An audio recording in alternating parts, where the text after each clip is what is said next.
This is the Cowboy State Daily Morning Show with Jake.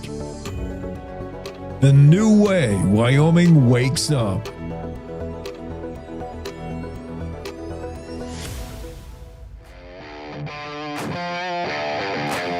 Yeah, good morning to you. How many bison are too many bison in Yellowstone National Park? Montana is suing the feds for its management of buffalo in the nation's first national park. The movement to ban transgender athletes from participation in sports moves to the national level with support from Wyoming senators. The Freedom Caucus holds most of the cards, but they insist they'll be fair in dealing with the minority voice in Cheyenne. Veto pen at the ready. Governor Gordon says it'll be interesting. Killing owls to save owls. Owlmageddon has begun in the Pacific Northwest. Are those Chinese spy balloons over Wyoming? Actually, they're from South Dakota, and we'll tell you what they're doing here. Flu, COVID, RSV, all of the above. Flu-like illnesses spiking in Wyoming this winter, even if health officials aren't sure what you're sick with. And if grizzly bears are delisted, will they be on the menu at your favorite restaurant? Yeah, I'll have the $3.99 with a baked potato, please. Too soon? It's time to take a look at what's happening around Wyoming for Wednesday, January 8th. I'm Riley Strand, in for Wendy Core, bringing you headlines from the Cowboy State Daily Newsroom, brought to you by Visit Casper. Visit Casper invites you to come enjoy the Casper International Film Festival from January 31st through February 2nd. A broad range of films from local and international filmmakers will be shown. Learn more and get your tickets at visitcasper.com.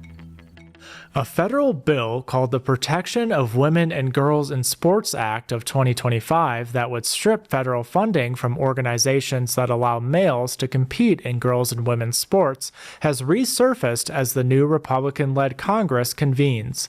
Sponsored by U.S. Senators John Barrasso and Cynthia Lummis, along with nearly 24 others, the bill would also specify under Title IX that boys and girls categories in sports are based on biological sex. State lawmakers have been dealing with a federal administration that was unfriendly to them and with a Congress that was gridlocked. And so the state has been kind of waging its own in this issue. And this is completely new for them because it's the first time that A, they're dealing with a transgender issue, but B, with actual, a friendly environment from on high.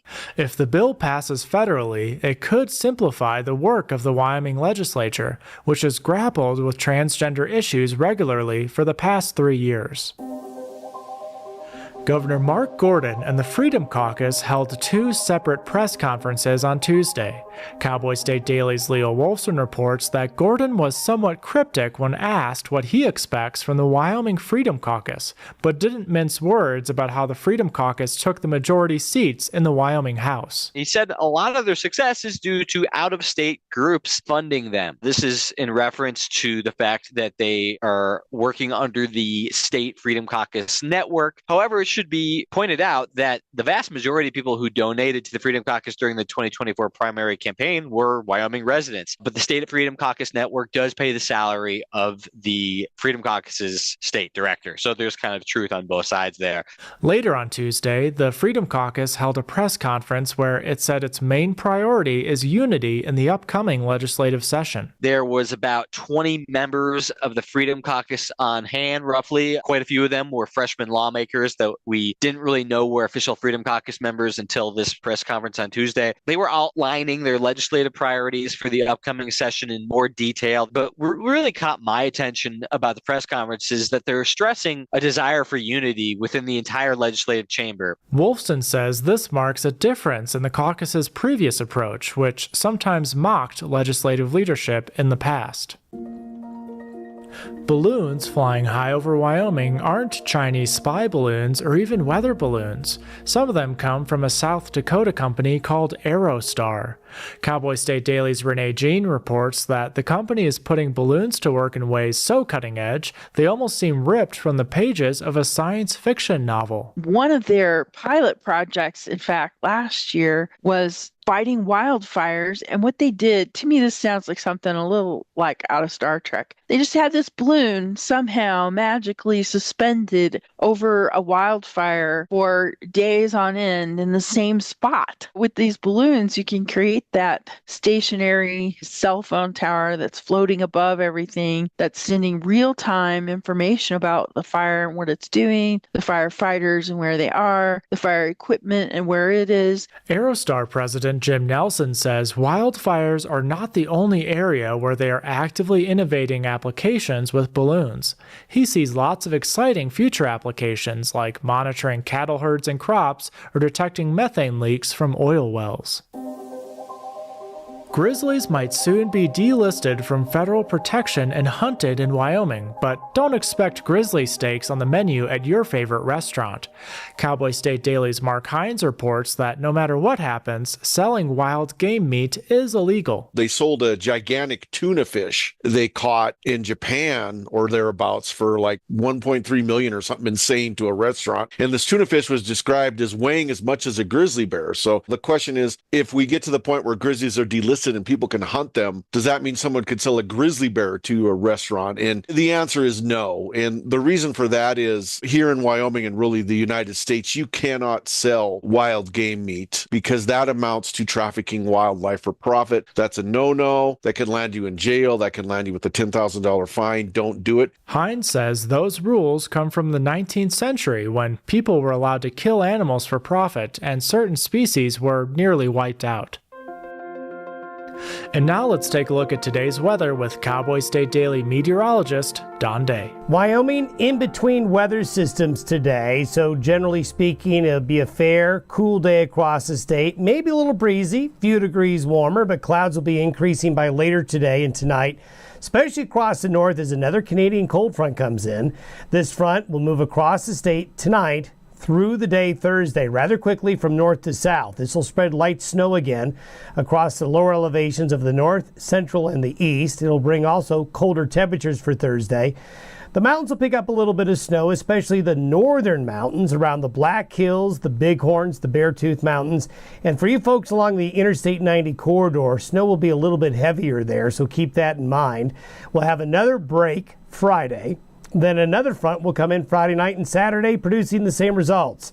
Light snow north to south across the state and another reinforcing shot of cold Canadian air. You can get Don's full forecast on the Cowboy State Daily website. I'll be back in just 15 seconds with more news. Open enrollment is here.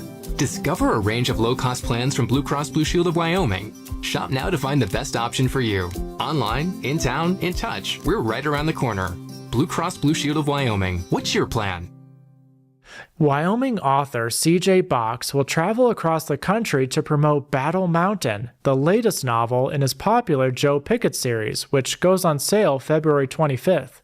Cowboy State Daily's Andrew Rossi reports that Box prefers to tour the old-fashioned way because it helps him keep his ears open. He likes to listen in on what people are talking about in grocery stores and post offices and bars in Wyoming, and then incorporating these real-world issues and concerns into his novels, which has really made them so successful. Because one of the interesting things about the Joe Pickett series is that while other serialized fiction series are stagnant in terms of readers or the readership is declining, the Joe Pickett series has actually been gaining readers with every new book. The 25th entry in the Pickett series traces the character's latest adventure, trekking across Wyoming to find missing elk hunters.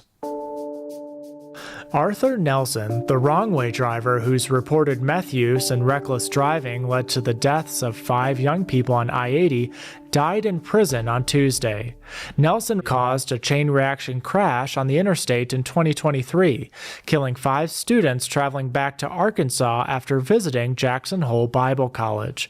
Cowboy State Daily's Claire McFarland reports his case was unique because the father of 2 of Nelson's victims had forgiven him. He was sentenced to like a century in prison for that in September, but he didn't make it that long. He died Tuesday. But what's been interesting about Nelson's case is that the father of two of the victims, and later the mother of one of the victims, have forgiven him. Phil Prime, the father of two of the young women who died, has said at every turn that he has forgiven Nelson. Sarah Wimberly, the mother of another student killed in the crash, also openly forgave Nelson in court during his sentencing. Even as some sick patients test negative for illness, cases of the flu, COVID-19, and other viruses are spiking dramatically in Wyoming. Cowboy State Daily's Jackie Dorothy reports that, according to health officials, the spike is likely due to mutated strains of influenza. We are experiencing a surge in Wyoming. We have high virus rates, and you need to be aware of it, especially those that have asthma and pre-existing conditions, and those that are older in age. Take the precautions, protect yourself. They do believe that the flu shot that they have is covering some of the flus that are out there. So it does protect you a little bit. It is just not protecting you from the one that is coming out of left field. There is no magic cure if you have already caught the flu, COVID, or another mysterious virus. You'll need to treat your symptoms and get plenty of rest. The U.S. Fish and Wildlife Service plans to send trained and permitted shooters into Pacific Northwest coastal forests to kill up to 470,000 barred owls. The bigger and more aggressive barred owls have been crowding out spotted owls. Cowboy State Daily's Mark Hines reports that some have heralded the plan to kill barred owls as a bold step towards saving spotted owls from extinction. Others claim it will be a needless owl massacre. I can remember all the way back in the 80s, and I'm sure it goes further back than that, the dilemma of the spotted owls. They've been struggling for decades. There's another species of owl called barred owls in states such as Washington and Oregon. They kind of want to knock the barred owls back so the spotted owls have more room to nest and a better prey base and all of that. I wanted to stress we do have barred owls. There's nobody going to be going out shooting the Wyoming barred owls. Hines reports that there's a long-standing precedent of killing one species to save another, and sometimes it works, while other times it has unexpected consequences. And that's today's news. Get your free digital subscription to Wyoming's only statewide newspaper by hitting the daily newsletter button on cowboystatedaily.com.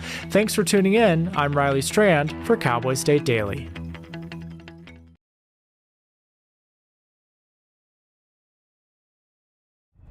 Wyoming is a big state. There are so many stories to tell, and here at Cowboy State Daily, we pride ourselves in bringing those stories to you every day. I'm Riley Strand, videographer and production assistant for Cowboy State Daily Video News. Every day, host Wendy Core and I talk to the experienced journalists who are covering the topics, issues, and people that are important to Wyomingites. And in our daily newscast, we bring you their stories. Tune in to Cowboy State Daily Video News every morning, only on cowboystatedaily.com. And we share the morning sunrise with you. A photo from Charla Go. Charla writes, while having my morning coffee, I was thinking about a recent loss of a dear friend, also a personal family issue. I asked God to give me a sign that everything was all good and we were being watched over, and then the sunrise began, and I saw the image of a cross first thing in the sunrise, and I believe he answered me. Charla, from Pinedale, Wyoming, where the photo is from, I sure hope so. I'm with you on that. God is still in the miracle business today. You better believe it. And that's a small miracle order to make a sunrise like that over Pinedale. Beautiful.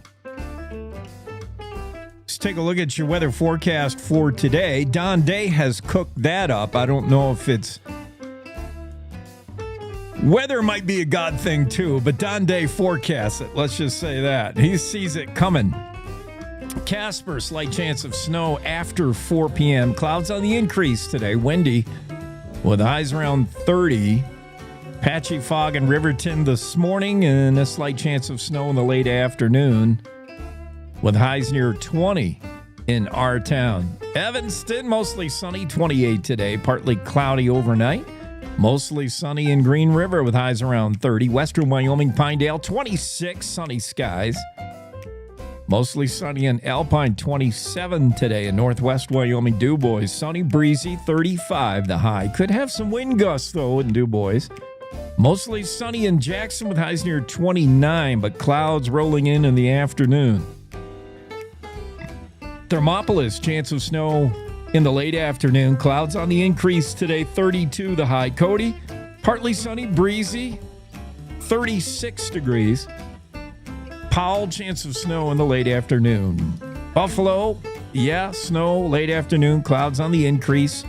Maybe blustery as well, with highs near 40. Sheridan, you'll top out around 42 today. The slight chance of rain mixed with snow after about 2 o'clock in the afternoon. Gillette, clouds on the increase, 36 the high today. Sundance as well.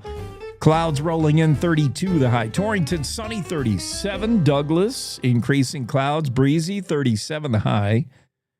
Cheyenne, sunny, breezy, 34. Watch that wind, though, in Cheyenne. Laramie, winter weather advisory in effect till 10 tonight. Patchy, blowing snow in Laramie. Otherwise sunny. That's only in Wyoming where you see a weather forecast like that. And I know people from outside of Wyoming can maybe not understand how you can be under a winter weather advisory and have it otherwise sunny with highs 31. It's the patchy blowing snow. That's why. It doesn't take much. It's like, imagine a Hollywood movie where they're trying to create a snow scene and they're just dumping whatever their confetti to be snow, and they got a fan going and they're just doing that deal. That's Laramie on any given winter day. And it doesn't take much confetti in the bucket to make a winter weather advisory. And in between bucket runs for the Hollywood staff or whatever PA is on that assignment, go get another bucket of snow for this movie. In between that, it's mostly sunny and nice. But that's a winter weather advisory in Laramie, just to let you know. Rawlins, also winter weather advisory until 10 tonight. Patchy blowing snow, highs around 24. Sunny in Encampment, highs 30. That whisks you around the state pretty good. Let's share the weather map with you. Looks like this. Let me get a refresh. We're on the wrong end of zero here in Jackson. Actually, right at zero. It was -2 a little bit ago. 14 below. Boy, where is that? Down there around Farson. Pinedale. Actually, that's not sure where that is. That's probably LaBarge, where it's 14 below. Oh, that's the cold spot right now. Casper, you're 25 to the right side of things. Riverton, -3. Cody, 7 degrees currently. Powell, 11. 22 in Wheatland, 13 in Cheyenne. Rawlins, you're at zip. You have no degrees right now. A lack of degrees in Rawlins. 19 in Gillette and -6 in Moorcroft. Yeah, just pockets of super cold. Road conditions this morning, not awful.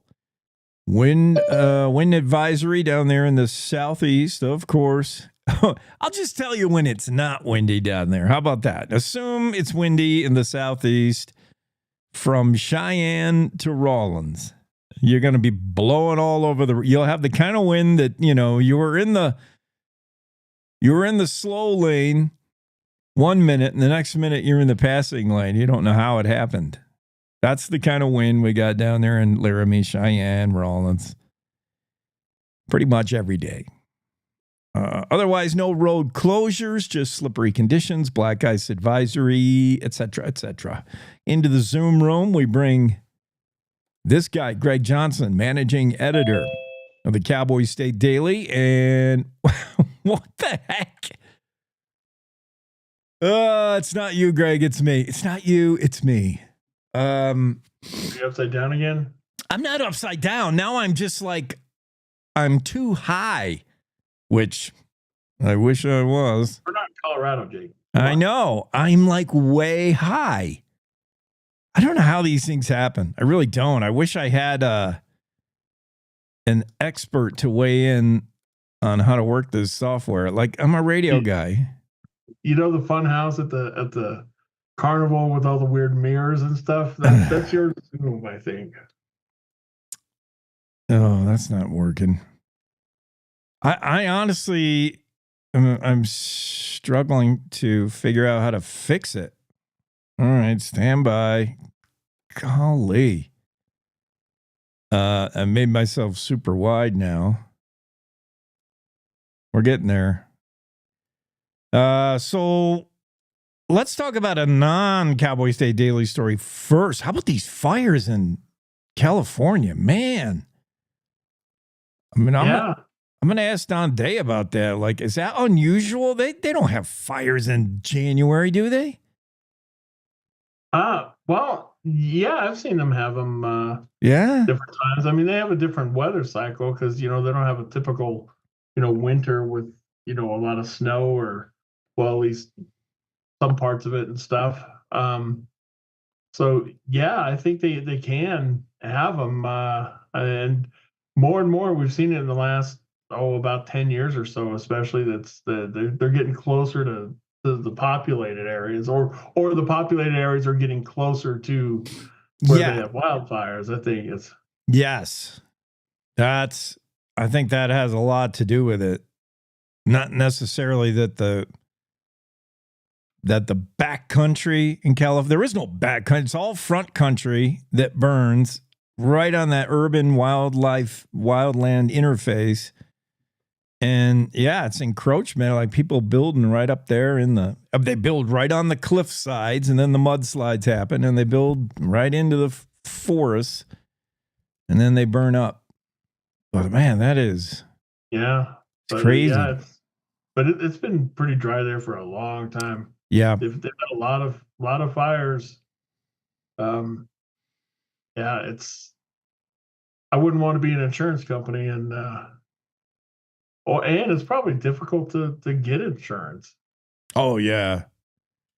I can imagine. I mean, Renee has done stories about people here in Wyoming not being able to get insurance. The companies are don't want to insure people. They want to take your money, but they don't want to. Well, that's insurance company recipe to the T. Yeah, they never want to pay out for the most part. Yeah, getting the financial implications of these huge wildfires we already know in Wyoming are complex. In California, when you put power companies on the hook for potentially starting these wildfires, then they got to raise their rates and then nobody can get insurance. I don't know how it's sustainable out there in California, but it's a good thing that we don't have to worry about that. I don't know how anything they do out there is sustainable other than the motion picture industry. I hope they keep making movies. That's fun. I don't know. I mean, they have all these moratoriums on fossil fuels, yet the fires still break out. So even though there's no correlation whatsoever, I like to make it. Yeah, good for you. Connect the dots. Leo Wolfson has an interesting story. This coming up legislative session. It's going to be fun. It's going to be in Governor Gordon's words, interesting, with the Freedom Caucus holding sway in the House. They got about half the Senate, but they kind of hold a lot of the cards, but they swear they're going to deal in the minority, and they want to hear from everyone, and they want to Freedom Caucus vows to unify what's been a deeply divided Wyoming legislature. That's like putting the fox in charge of the hen house. That's like grizzly bears in charge of beehive honey production. I'll wait and see. I'll give them the benefit of the doubt. I don't see it happening because it's been deeply divided because of the rise of the Freedom Caucus. So I don't know how the one of the main sides in the divide. It's kind of like, well, once everybody who doesn't agree with us is gone, then there's no divide. But the Freedom Caucus, I mean, they have the power, and they should because they got elected. I mean, that's how. Yeah. that's how it works. And now, and it's good that what they said, because now the focus is on, okay, now you have the power that you said you wanted. You have the majority in the House. You have a lot of the Senate. You hold the leadership positions. Now, what are you going to do with it? And they say, hey, we need to, evolve, do something different, and unify this. So let's see what happens with that. You know, Gordon was pretty non-committal on what he thinks is that's going to. What's interesting is that there was dual press conferences yesterday. In the morning, Gordon had his. Oh. And was all he would just say, well, about the upcoming session, it'll be interesting. It'll be interesting. Yeah. And then a few hours later, the Freedom Caucus had their press conference, and laid out, what they're looking at for the session, which starts less than a week. Starts the 14th. Yeah. It should be a wild one, rodeo. But yeah, what I'm saying, like, I would understand if, let's say, the political environment, the political weather in Wyoming voted in a lot of moderate Republicans, left-leaning kind of Republicans. I could see them saying, we're going to unify, we're going to reach across the aisle, but when you voted in a group, a Freedom Caucus that makes Republicans look liberal, and they say they're going to reach all the way across an aisle that is very widely divided now and reach out to, supposedly Democrats, it's harder to believe when you've gone that far right with a majority. But I like the rhetoric. That's what they should be saying. If it was the Democrats in power, that's what they should be saying, that this is democracy. We want to hear from every voice when we make decisions. They're talking the right talk. It'll be interesting to see how far along Gordon goes. He's got line item veto power. If he vetoes, it would take a 2/3. And that's the thing. I don't know that the Freedom Caucus yet they have majority, but I don't know if they have a super majority for the 2/3 that's required to overturn a veto. However, there's a lot of pressure on the Freedom Caucus, because they're the first Freedom Caucus in the nation to gain control of a state house. Yeah. And so everybody's going to be looking to see how do they do it. And one of the things, you talk about unifying and everything like this, and the main thing I think that will show will be what happens in the leadership, what happens in that speaker's spot. Because one of the main gripes that the Freedom Caucus has had with Albert Summers was his not keeping it in his drawer, not pulling stuff out for the House to consider. And they say, well, a lot of it was our legislation that he wouldn't pull out. So it'll be interesting to see what the new speaker pulls out or doesn't pull out. You can't pull everything out, especially in a non-budget year when they're expecting like a record 600 bills and stuff. You can't pull 600 out and say, here, you guys go do it. So it's going to be, that's, I think, where the focus should be on that quote unifying. Do they, let those other legislators have their bills heard and debated? Yeah, good point. Greg brings up that, you can't put on the floor to get a temperature if it never gets to the floor. The guys in charge of the spigot decide what bills get introduced, and that's a speaker position. That's high-ranking committees that get bills through.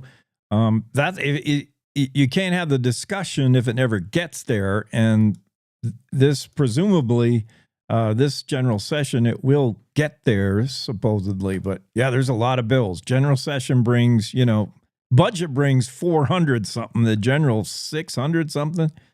That's a lot of potential laws.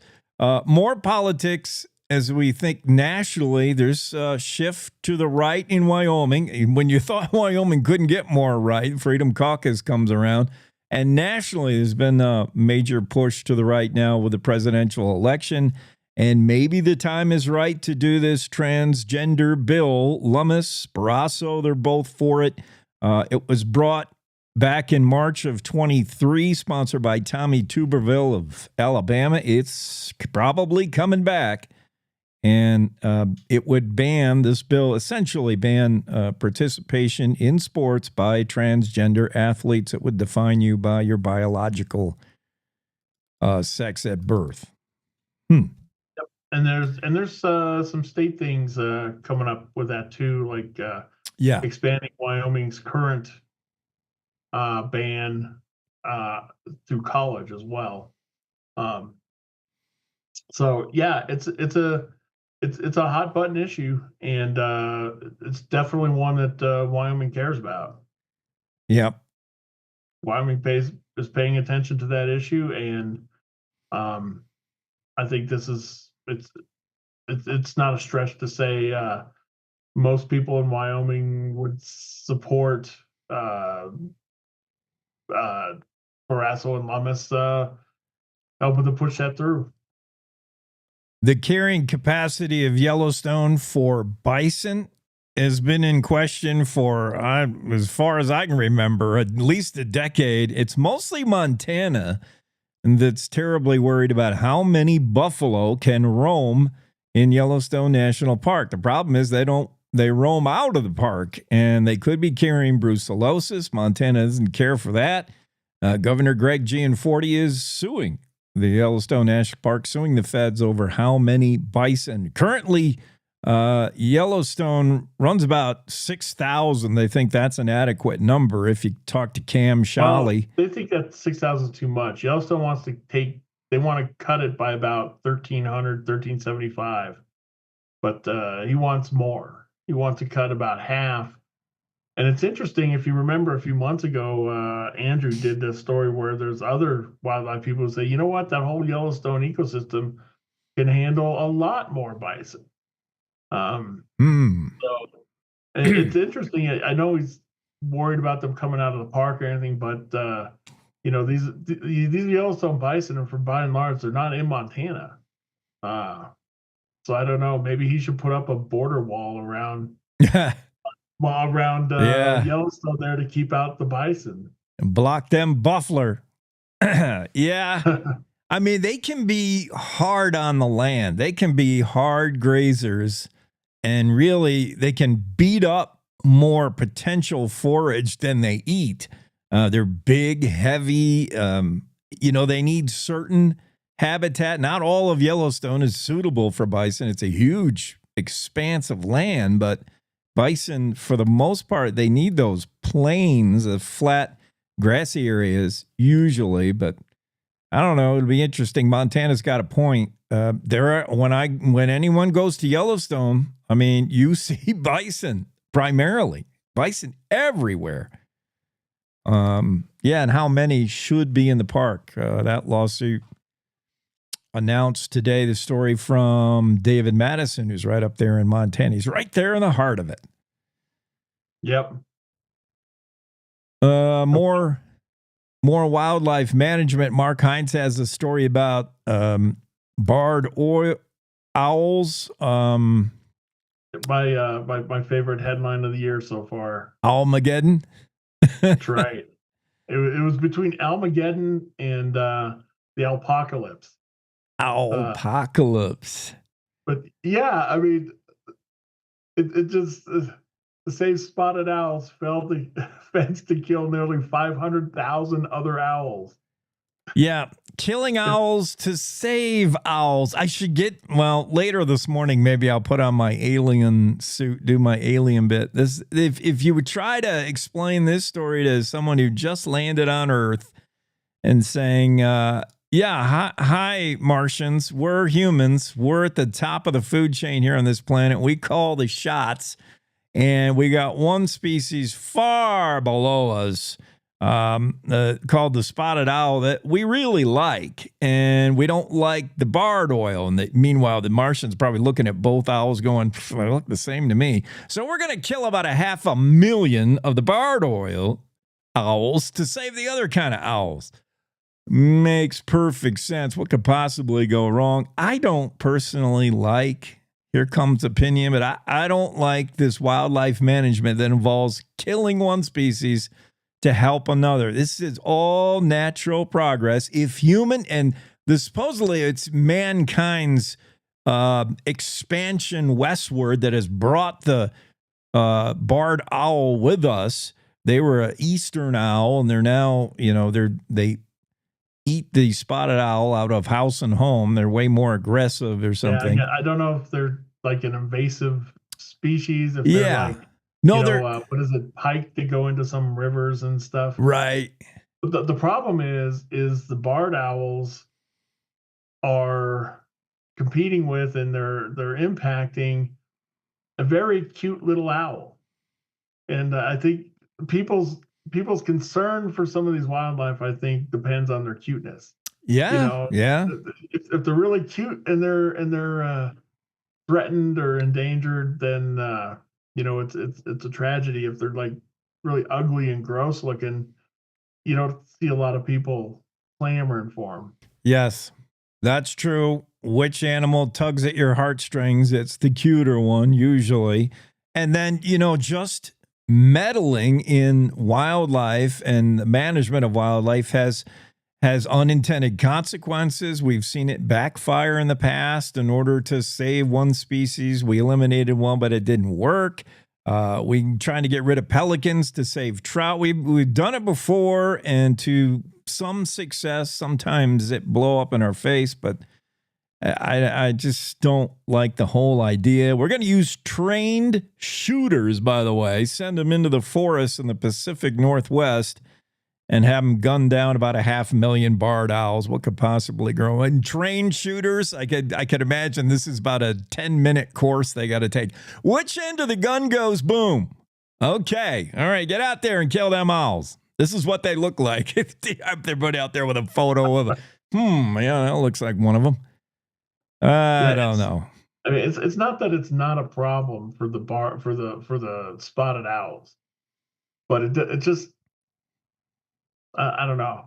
I'm not a wildlife expert. I'm not a wildlife management expert, but it just seems that if that's the best way to manage the wildlife, you just got to keep looking for a better way. Yeah, it needs to be something. It sounds like the next C.J. Box novel, a Joe Pickett series. Joe Pickett, the famed game warden, would he go out and gun down barred owls in order to save the spotted owls? I don't know. We'll ask C.J. He's working on his next book. But meanwhile, things move so slowly. The author signs off on one book and he gets to work on the next one. But his latest will be out soon, goes on sale February 25th. CJ Box, according to the story from Andrew Rossi, you'll be hitting a book tour here around Wyoming and Arizona, Colorado. Yeah. Yep. Battle Mountains is his new book. He goes all over Wyoming looking for missing elk hunters. Yeah, it should be good. Those of you who like Nate Romanowski, Joe Pickett's buddy, who's, I like him and I like his character. CJ said this is a kind of a Nate Romanowski book. I mean, obviously Joe Pickett will be in it, but Nate features heavily in this new one, Battle Mountain. I can't wait. I have them all, and I'm working my way through this. I've read about half of his 20-something Joe Pickett books. I got them all. Right there. Those are my finished ones right behind me. I love it. I love the series. CJ Box, so it's great to hear there'll be a new one. Yeah. Battle Mountain. I mean, I don't mean to put out spoilers, but the culprits in this book are the barred owls. Aha! They get together and they take out the elk hunters. They conspire to kill an elk hunter. Well, I mean, Yeah. CJ's written so many of those Joe Pickett novels. Every time there's a new one, or every time I pick up the latest, I'm like, where could he possibly go next? I mean, this is the most exciting game warden life there's ever been. But yeah. Well, what's interesting? I mean, there's always a game warden story that he could put in that Yeah. he could take from somewhere to put it in there. There was the former head of the Game and Fish who got busted for fishing without a license, and that was in one of his books. Yep. There's all kinds of stuff. Yeah. And maybe there's something here with I'm serious, CJ, if you're listening in, watching in. I know Craig Johnson, another Wyoming author, reads Cowboy State Daily to get inspired for his story. CJ, if you're watching the show, I'm telling you, there's something here with the owls. That should be your next book you're working on. How popular would be a collaboration where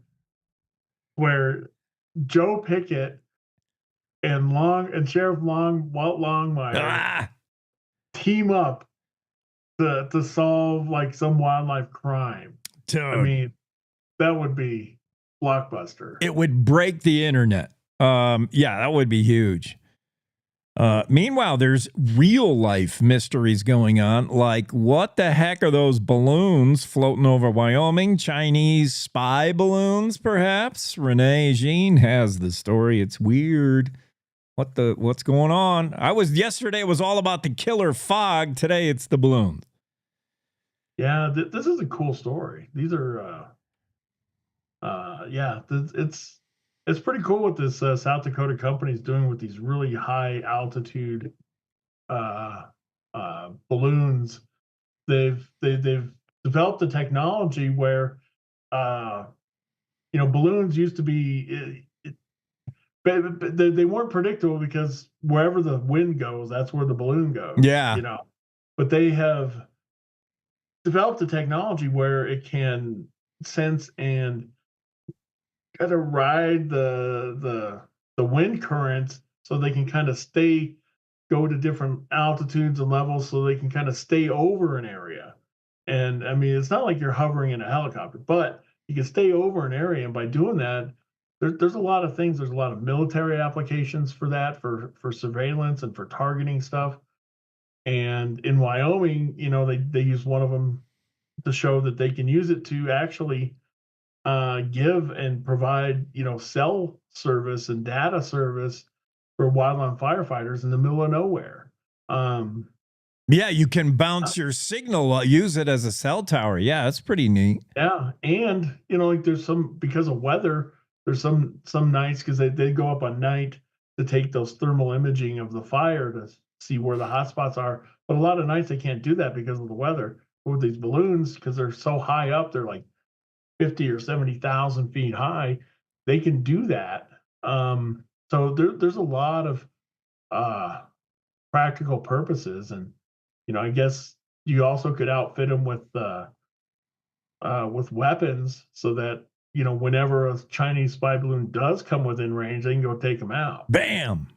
That last part was just kind of my idea of what you could do with them. Right. The company hasn't said anything about that.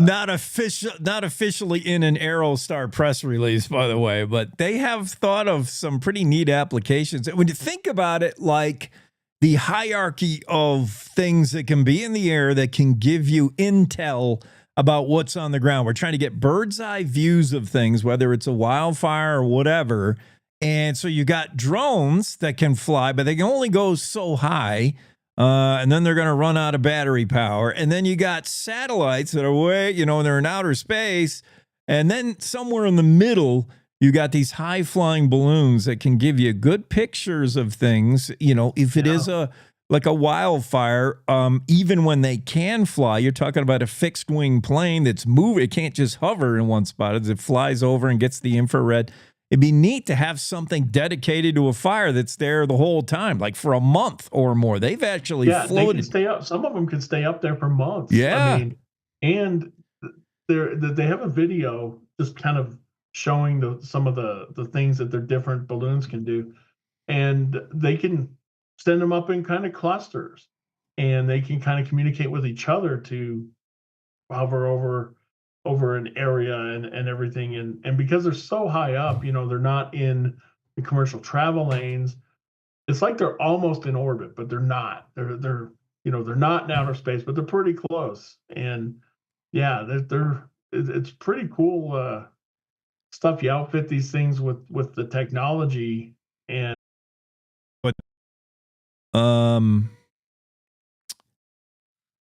yeah, I got some lousy internet on my end. You still with me, Greg? Yeah, I'm here. Yeah, I think it's the cold. What do I know? It's never been this cold yet for Starlink, and it just crapped out and reconnected. Hopefully we're okay. If we had a balloon. Yeah, it could be one of those balloons. We need a balloon. We need to float a balloon up over you, Jake. Aerostar, yes, we'll promote you all you want. Just provide us with reliable internet. Elon Musk is falling down on the job. Okay, so here's me at a future restaurant. Let's say it's 2030. We've delisted the grizzly bear, and I'm in my favorite restaurant. I'm like, I'll have the $3.99 with the baked potato, please. Could we be eating grizzly bear anytime soon? Mark Hines explores the issue, and, in a word, spoiler alert, he says no. Not much you hunt it. Right. You're not going to be able to order it in a restaurant or. Yeah, and there is such things as potlucks, and hunters can share their game and something, but only if you give it away. You can't sell it. Those laws are in place because back when you could just kill what you wanted and sell it to a restaurant, we almost wiped out every animal that walked the earth. So that was a bad idea. Yeah, and like the elk or venison or something you'll see on a menu these days, they're farm raised. They're not. Yeah, they're not hunted by hunters and coming in and selling it to that's illegal too. So yeah, so we couldn't eat a barred owl either if we started hunting them. So what are they going to do with all those barred owls? I mean, they're going to be littering the canopy. They're going to be just on the ground everywhere in Oregon. Just everywhere you walk, you go on a hike in Oregon or Washington, you're like, oh, careful, you almost stepped on that dead barred owl. Barred owls all over the place. It's going to have unintended consequences. I'm telling you. Something weird that we haven't thought of when you go shooting owls out of trees. I don't know. It's not going to end well. Claire McFarland is on this issue of a lack of public defenders especially in northeast Wyoming, in Campbell, Weston, and Crook counties. There's just not enough public defenders, for your court case. So minor cases, misdemeanor cases, you may not get a public defender. And what they're going to have to do is go to private law. And currently that's how a lot of public defenders are appointed to someone who can't afford an attorney is in the private practice. Some attorneys will volunteer a certain amount of their time. They'll take on pro bono, or they'll take on these cases that don't pay as well as they would in the private law world, but they'll sign up to be a public defender every once in a while. And that's what these counties are asking these attorneys to do, sign up. But if it comes to the point where they don't sign up and there's not enough, they're going to start picking like, hey, you're doing this case, and it doesn't pay as much, $100 an hour, public defender. And there's some lawyers quoted in the story saying that's not enough in today's law world. No, because they don't understand. It's not like you go to a job and you're making $100 an hour. They're running their own small businesses where they've got an office, they've got employees, they've got overhead, they've got the electric bill. $100 an hour, isn't, that's what they set their rates on. So if they're getting, say they normally will get $2 or $2.50 an hour, but they're only getting 100. If judges force them to take too many of those cases because they're short on public defenders, then they could be out of business. It's like going to a restaurant and saying, you know what, you can't charge more than this much for a steak. You got to sell a bunch of steaks, but you can't only charge this much, and this much is less than it costs you to make the steak. I thought you were going to say it's like going to a 5-star Michelin rated restaurant and telling the executive chef, "Hey, we need you to work the fryer in McDonald's for a week." Like, well, yeah, it could be that too. Yeah, that's kind of what he'd be like, again. That's right. Right. Okay. What does it pay? Oh, minimum wage. Yeah. Well. Yeah, so it's a dilemma. It's a problem, and it's been a problem there for a long time. When I was the editor in Gillette, there was another shortage and another threat to not, we're not going to prosecute these cases because we don't have enough lawyers to do it. Yeah, it's definitely an issue. Jackie Dorothy's story I thought was interesting because it kind of touches all of us. Wyoming, she shows this nationwide map, and Wyoming right now is in dark blue or purple, and that's bad. That means there's a lot of virus and illness going around. I think we all kind of know that anecdotally. We know, if not us, our sibling or a relative or a friend, we're all sick right now. It's winter. And we got flu-like symptoms. Is it COVID? Is it flu? Is it just a cold? Is it RSV? Is it all of the above or none of the above? Health officials admit they're not even sure. When they test people who are obviously sick, look like they have the flu, they're presenting as if they have the flu or COVID, and they test negative for both. Like, what the heck is it? But we're sick as a state. The virus is going around. We're just not sure what it is. Weird. Yeah, it's what happens a lot especially with the flu, where they anticipate, they try to guess what type of flu is going to be popular, be doing, and that's the vaccine that they'll make. Yeah. But it'll evolve, and so it's most likely some type of flu, but it has kind of mutated a little bit. The flu changes. Yeah. All the year, so that's probably why it's testing negative, because it's a test for these certain types of flu, but now it's a different type of flu. That's right. Well, whether it's looking for the H1N5 or whatever the kind of flu it is. Yeah.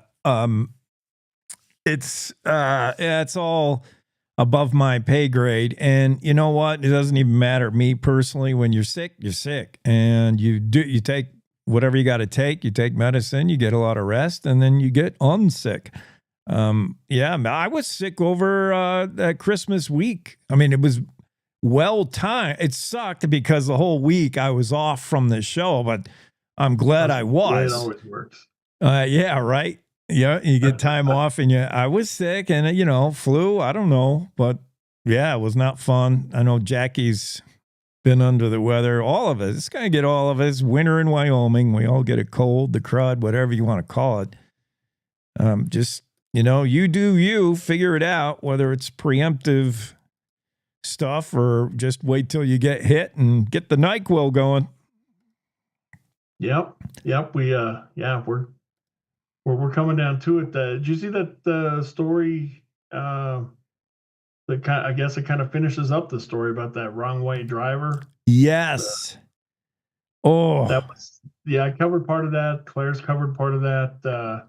We both, I think right after it happened, I talked to the father of two of the kids. I call them kids. They're like high school and college age. But two of the five were sisters.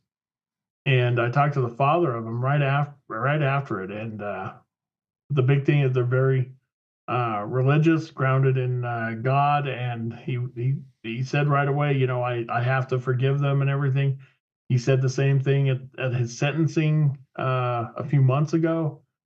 So that kind of makes it makes this type of story, because a lot of people can't imagine, if somebody was high on meth, driving the wrong way on the interstate, caused this crash, that killed my kids, and in not that there's a good way to die, but I mean, this truck they were in had a head-on with a semi because of this guy, and they exploded into flames. I mean, it's just really bad. And there's the driver of that truck who's probably still will probably never recover because she had extremely the bad. woman. Yeah, she was on fire. Trooper talked about watching her head melt as he was trying to put the fire. I mean, it was just a horrific thing that this guy caused, and fittingly and very predictably, just about all the comments are like, good, we don't have to waste our time. He was like 3 months into like 110-year sentence of it. So yeah, it's an ending a lot of people thought should have happened for him. It's like, he should get the death penalty. He's dead now. So. Yeah, this guy was high on meth, going the wrong way on the interstate. Yeah, it crashes, kills, and these kids, they were from Arkansas or something. They were coming to a Bible school in Jackson. They were on their way back. So they're already rooted in faith, that, but talk about putting your faith to the test. When you want to be the first one to cast a stone at this guy who's showing very little remorse, apparently in the court, no redeeming features for this guy. What can you possibly latch onto that says, he should be a part of the human race? Somehow these parents had their faith put to the test and practiced what they've been preaching, practiced what was preached to them. Jesus came to save their kids, and he came to save this meth addict who killed them both equally. And that is probably the toughest lesson to actually swallow and get and understand. And I have Claire McFarland on later today, and I'll talk to her about that story. That's deep. That's hard hitting. But the man who killed the man high on meth, who killed these kids on the way back from this Bible thing, he died in prison. We don't know how, but we might. They might never. They may. Yeah. And a lot of times we don't report on, people die in prison unless there's something nefarious about it or whatever. Yeah. But this one, it was such a high profile case that was pretty much followed all over the country. And the fact that it's so close to when he got sentenced. Yeah. Dude. Yeah. It's weird. A lot of questions about it, and maybe some lessons learned. That's all you can hope. And something on that like happy note there, looks like our time's running out. Yeah, it is. Thanks, Greg. We'll see you tomorrow morning. Wait, tomorrow morning. Yep. All right, buddy. Greg Johnson, Cowboy State Daily managing editor. He's the guy who puts the stories together. He's the guy, he's the puppet master, keeping everything orchestrated at the Cowboy State Daily. A lot of stories we got to get to on this Wednesday, January 8th. Here are some of them presented by Riley Strand, who's in for Wendy Core. It's time to take a look at what's happening around Wyoming for Wednesday, January 8th. From the Cowboy State Daily Newsroom, I'm Riley Strand, in for Wendy Core. A federal bill called the Protection of Women and Girls in Sports Act of 2025 that would strip federal funding from organizations that allow males to compete in girls and women's sports has resurfaced as the new Republican-led Congress convenes. State lawmakers have been dealing with a federal administration that was unfriendly to them and with a Congress that was gridlocked. And so the state has been kind of waging its own in this issue. And this is completely new for them because it's the first time that A, they're dealing with a transgender issue, but B, with actual, a friendly environment from on high. If the bill passes federally, it could simplify the work of the Wyoming legislature, which has grappled with transgender issues regularly for the past 3 years.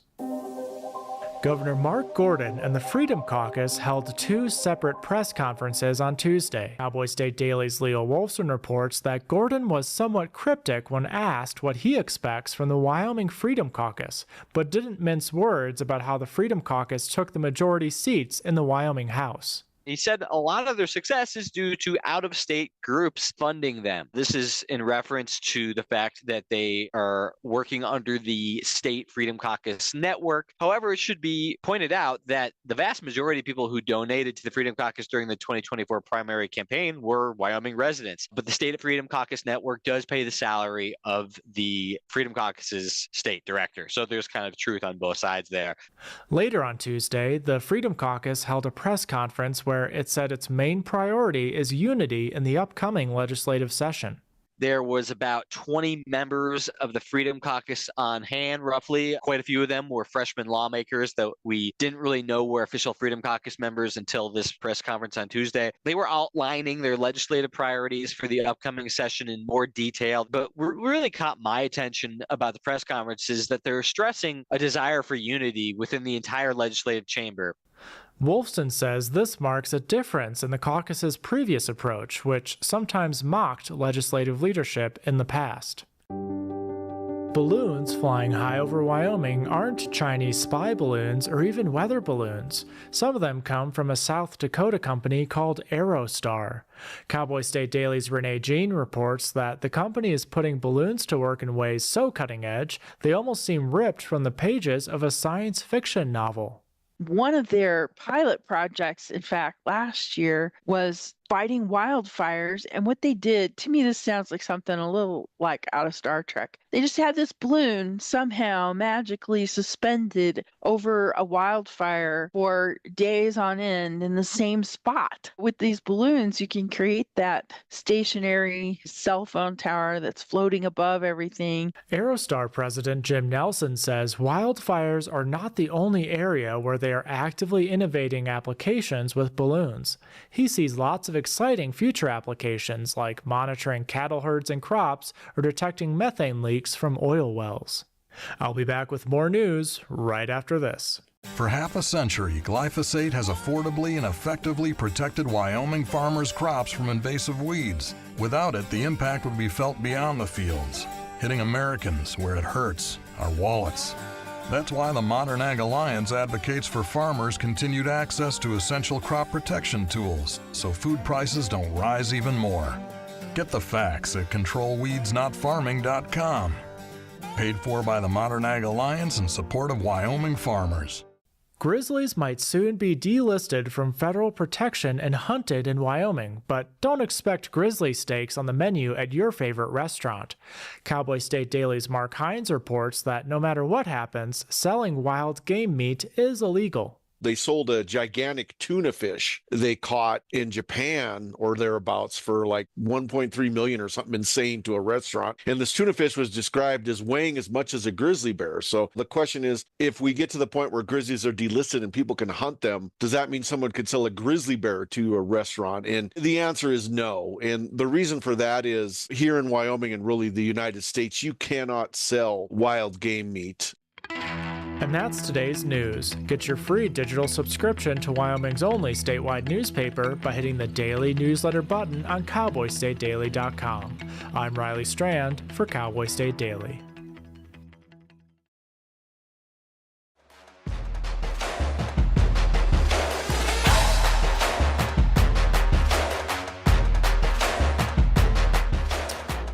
.705 Cowboy State Daily Morning Show. I've got to get in the habit of not saying the time. We got some funky internet this morning, so yeah, if it's sketchy, I apologize. We'll blame it on Elon Musk. It's his Starlink. Starlink says it can operate in any environment on Earth, but I don't know if it's seen an environment like Jackson Hole, Wyoming. I mean, this is mild morning compared to what it could be and what it may be later this winter. It's minus 2 degrees and this satellite, the dish out there is like frozen solid. And I think that's what's causing slow internet. Even data bytes move slowly in the cold. And we're having, kind of sketchy speeds. Hopefully we figure it out. If we don't, then we're going to just hire Aerostar to bring one of its balloons over here and float that thing up above us. We won't need a satellite. We'll just use the balloons. Story from Renee Jean. This says those balloons floating over Wyoming were not launched by Chinese spies. They came from South Dakota and just floated over so we can call, Governor Nome and say, Christy, what's up with the balloons? Why are you watching Wyoming? What's going on? Actually, it's a private Aerostar company, and they've got some pretty neat applications for these balloons. These are a little more advanced than, let's say, your average weather balloon. And we can talk to Don Day about these maybe later. Why not? Yesterday I put Don Day, our weather guy, on assignment. I said, we're going to talk about the killer fog today. Because I'm really worried about what is this fog that's making people sick. And Don sort of knew about it, but maybe he's now researched it up and we can find out how we can survive the killer fog. But now there's these balloons to worry about. Well, I don't know if we're worried about them. We know where they're coming from, and they're actually doing good. When we think about the potential applications, the president of Aerostar, Jim Nelson, sat down with our Renee Jean and explained some of the things his company can do with these high-altitude thunderhead balloon systems. In one case, during a wildfire over Idaho, they actually had this balloon creating a perpetual floating cell phone tower. It was in a remote area of Idaho that had no cell phone service, no cell service, no towers nearby. So in order to keep communications going for these firefighters, they used this balloon, and it floated there for 3-4 days, maybe a week at a time. He said, instead of being at 10 or 20,000 feet where we would normally fly a balloon, these high altitude thunderhead balloons can float at 50,000 feet above sea level, up to 70,000 feet, and essentially act as sort of like a low-level mini satellite. I mean, you can bounce signals off it. You can use it as a cell phone tower, and they did that successfully in this Idaho wildfire as a test run. 3-4 days, maybe a week at a time, that balloon can stay there. How long can these balloons float in one place over a situation? I'm thinking mostly about wildfires. That's what Nelson, the president of this company, highlights when he's talking about the features and the situations these balloons can be used in. Let's say it is a wildfire and you want to map where the fire is. You want to do infrared mapping, which they do with fixed wing aircraft, and they fly at night when you can get a better idea using they don't use forward-looking radar. I'm not sure the technology they use, but they're able to essentially feel where the heat is down there at the fire and able to map the fire's perimeter. And that's how they tell you, every day you get an update on the fire and you say, well, it's now at 90,000 acres and 20% containment. That's how they get that data, is these nightly flyovers by fixed wing airplanes. Well, what if you had a balloon that could just sit there in place over the duration of a fire, whether that's weeks or months? Aerostar says, yeah, they can do that. And what it is new technology that keeps the balloon in place. Previously, weather balloons or any kind of balloons released into the air were just at the whim of wind currents and away they would go. You couldn't keep them in one spot, but they got some kind of tech where the balloons are able to hover in one place. They behave more like geostationary satellites, says Nelson. And he said in one case, we just had a record-breaking balloon sit in one place, hovering for 262 days. So it's been up there for 9 months. Nelson says that's a record for a balloon being in one place, not affected by the wind, being able to just sort of sit up there and peer out. NASA's interested. Of course, the government is interested. Imagine the the spy aspects of this thing. Before we even weaponize it, the government says, that would be a good idea to look in on our citizens. Because currently, all you got's a satellite, even though you got some pretty good ones. Supposedly there's satellites up there that, the government can tap into, the CIA if need be. They can zoom all the way in on your license plate down there parked in Metiti.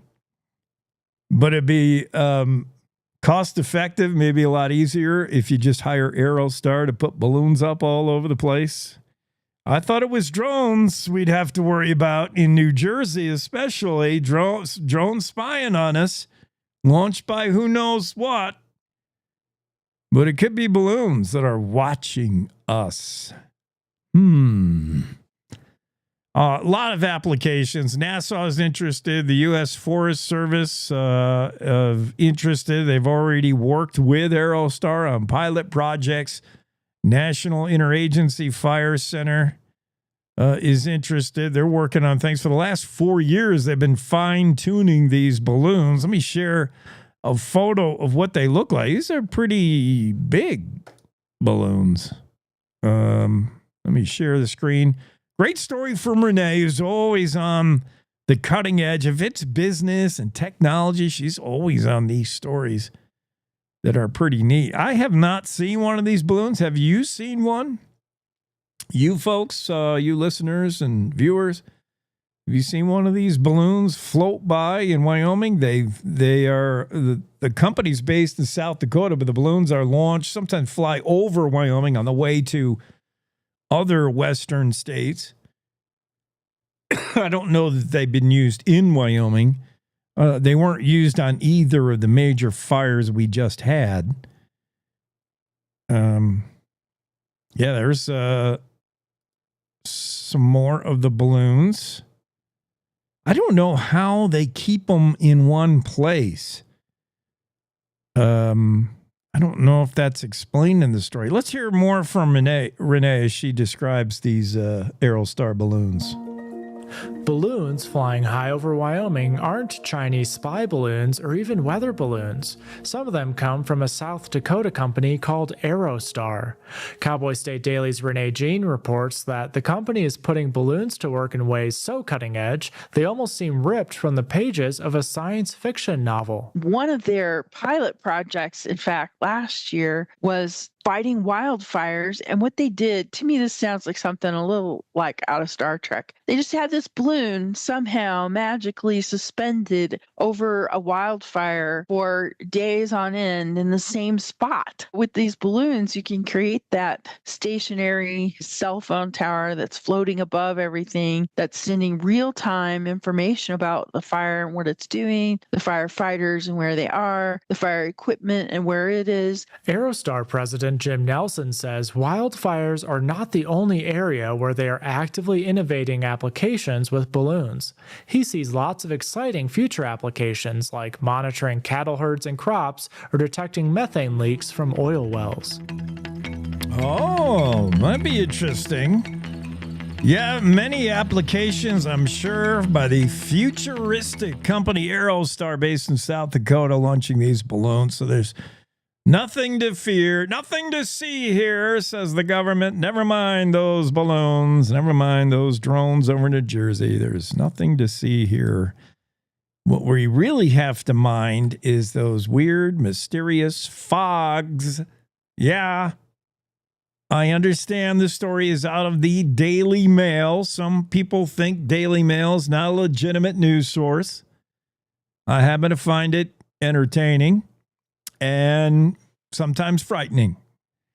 There's some stories in the Daily Mail. Look, I get it. They don't mention any names, and you don't know where it happened. It's usually somewhere in Pakistan, and some weirdo thing happened, and they don't mention any names. There's no way to verify anything. But this story actually has a byline. We know who to blame for it. Ellen LaPointe wrote it. And it has actual quotes from, I assume, actual people. I looked one up on TikTok. It's a real TikTok user. So I get my news from the Daily Mail and TikToks because I'm your average American. You know, there was one time when if you read USA Today, you were considered kind of a low rent news consumer. Like you were looked down upon by those who read the Wall Street Journal and the New York Times. I'm sorry, I read USA Today. I like the pretty pictures. Now, USA Today looks like the New York Times when compared to other news sources like TikTok and the Daily Mail, which is from the UK. It's just sort of UK's way of making fun of the United States. It's their payback for getting beaten in that war way back in the 1700s. But this story's legit, I think. It's legit enough to make me scared. Some people across the U.S. are reporting a mysterious fog with a chemical smell attached to it, and exposure in this fog makes them sick within minutes. Late December. Reports come in from Texas, Wisconsin, Iowa, Maryland, Virginia, West Virginia, Nebraska, Kansas, Oklahoma, North Dakota, Florida, Minnesota, all reporting cases of fog where fog doesn't usually gather, or places where fog is, but it just never lifts or goes away, and the fog has a smell to it. And when you're exposed to the fog for just minutes, it could bring on episodes of coughing, sore throat, congestion, eye irritation, lethargy, and a loss of appetite. Very weird. There's quotes from people, mostly TikTok users. But there's something, I'm telling you, you don't just manufacture fake news out of nothing. There's got to be something to it. I got my tinfoil cap on underneath my Cowboy State Daily cap. Well, I'm worried about the killer fog, and I'm worried about these balloons spying on us from South Dakota. Don Day could maybe chime in on the issue. I'll also ask him whether cold weather can affect my internets, because it seems to. Yeah, there's no limit to Don Day's abilities. Actually, there's no limit to how far I'll test his abilities. Before we even get to the killer fog, Don Day, it's super cold here in Jackson. Thanks for that. It's like 0 or -2 or something. And I think my Starlink interwebs doesn't work as well when it's cold. How could cold affect the internet? Well, cold affects a lot of things, mainly in a negative vein. And electronics don't like it cold. Yeah. Yeah, things can slow down. So anything electronical and cold is can be a problem. I'm noticing that we're having trouble pushing out our stream today, but hopefully it's steady enough for people to consume it. I'm also worried about these balloons launched by this South Dakota company, Aerostar. This is a brand new story, just popped out today in the Cowboy State Daily Down. So maybe you're not aware of it yet, but there's, we know there's weather balloons, such a thing. And now there's this company that makes balloons that can actually, they can keep them in one place for weeks, if not months at a time. Well, yeah, no, I'm very familiar with that company. In fact, I worked for them for, going back to the early 2000s. So very familiar with their product, very familiar with, a lot of those photos that are in the news story. I'm like, oh, I've stood right there. It's technology. Balloon technology's been around since really after the Cold War. Was if people realized how much has been done with balloons, I think they'd be shocked. Yeah, in terms of research and understanding the atmosphere, but also espionage. They're a great way to spy on things. Yep. But there's practical uses for stratospheric balloons, and they're putting it really to good use. But people see them, and we had this whole China balloon experience a year ago, so that has people on edge. Yeah, they're pretty neat. I mean, obviously we have drone technology that could do similar, but these balloons fly way higher. Like they can be up there 50,000, 70,000 feet above sea level and give you a real bird's eye view of things, whether it's a wildfire. They can also be used for temporary cell tower. I mean, a lot of cool uses. And yeah, I should have known that, I mean, balloon stuff is in your wheelhouse for Don Day. He's like a balloon guru. Should have known you'd be on to these guys, Aerostar. And now finally, the killer fog. I am afraid the Daily Mail, reputable news service, is reporting there's a fog out there making people sick. It sounds like a sci-fi movie that Zoe Deschanel was in back in 2008, but wow. Okay, that's one I'll have to put on my list. I haven't seen that one.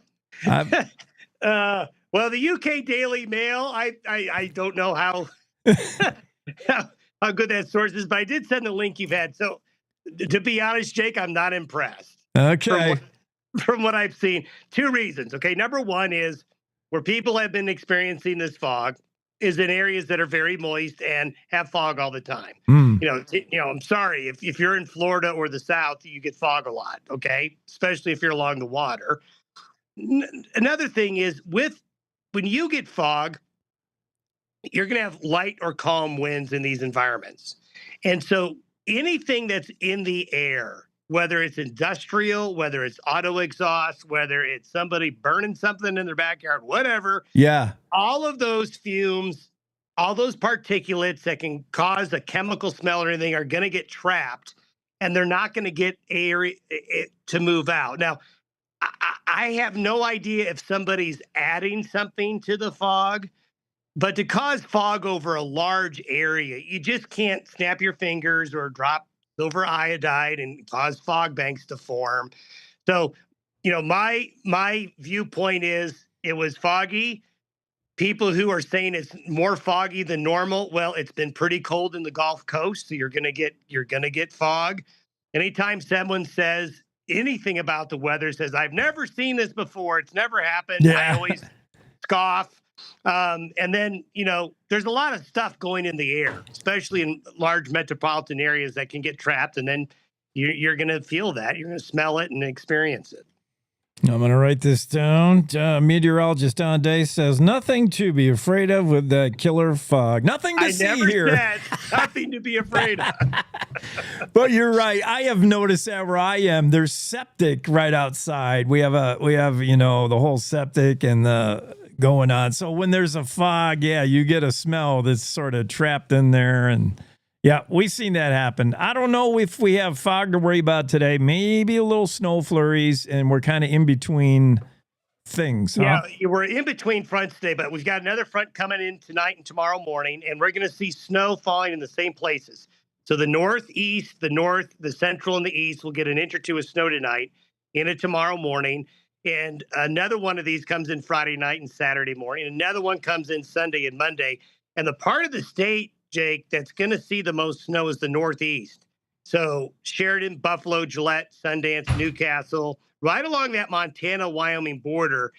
As you get into the northern Bighorns and the Black Hills, it's going to add up. These three events are going to, put more and more snow on the ground. And each one of these fronts brings a chunk of Canadian air. So it's going to stay cold.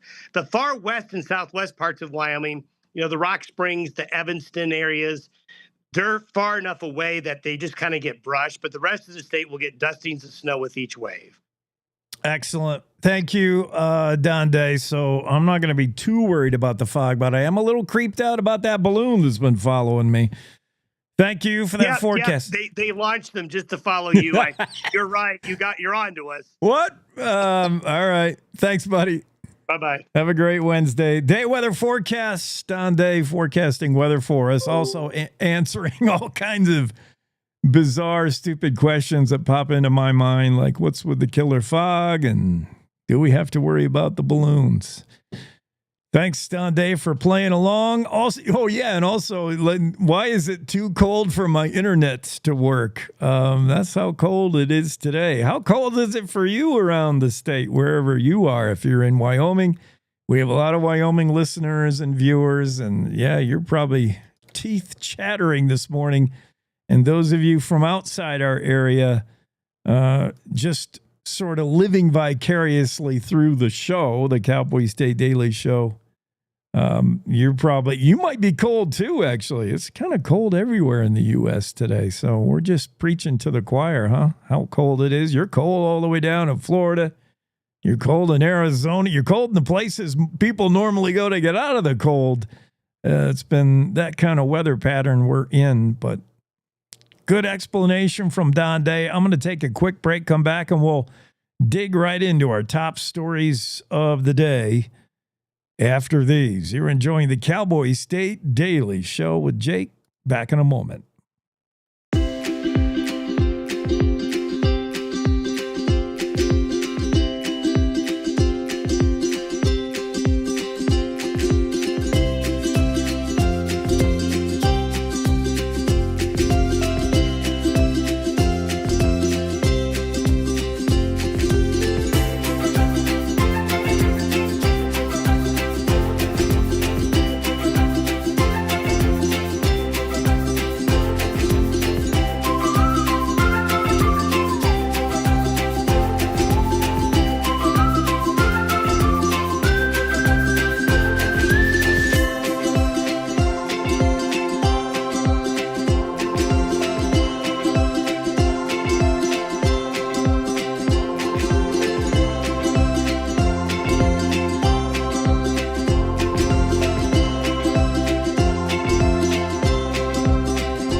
Now, back to the show.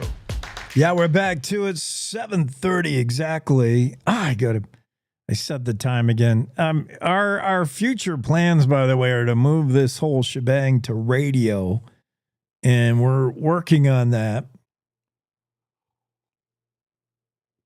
Very preliminary stages of that, but I suppose at one point we'll ask you, our listeners and viewers of the podcast, is what we're calling this. Is like a podcast radio show with a visual element. And we're sure thankful for having you join us. We've just when did we start? October? So we're barely 3 months old with this. And we really appreciate you folks that are in on the ground floor of this pyramid scheme.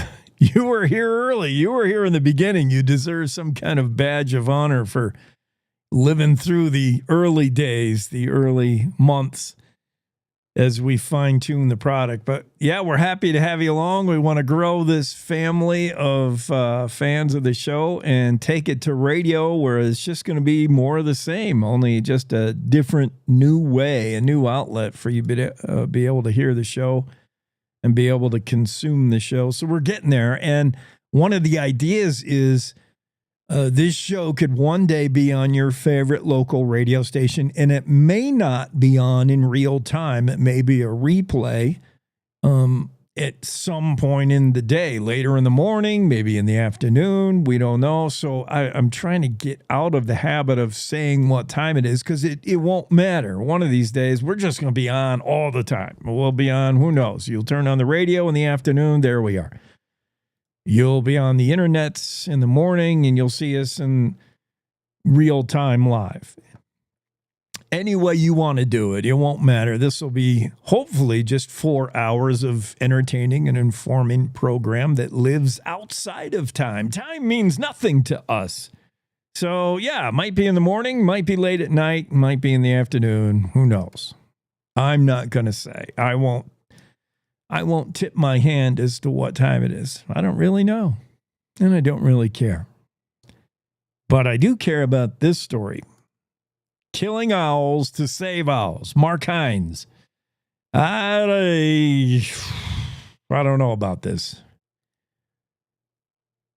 I mean, I'm all for the spotted owl. It's cute as a button. No doubt. Let me share the photo. Is this the bad owl or the good one? Oh, that's the barred owl on the inset. Okay, that's the bad guy in the inset on the left. It actually does look like the bad guy. If I showed you these two owls, I didn't tell you who was who would you think is the owl that we should save and protect? It's the three on the right, right? They're so cute. And the one on the left looks a little meaner. I mean, he's got dark eyes. If I was making a movie called Owlgeddon,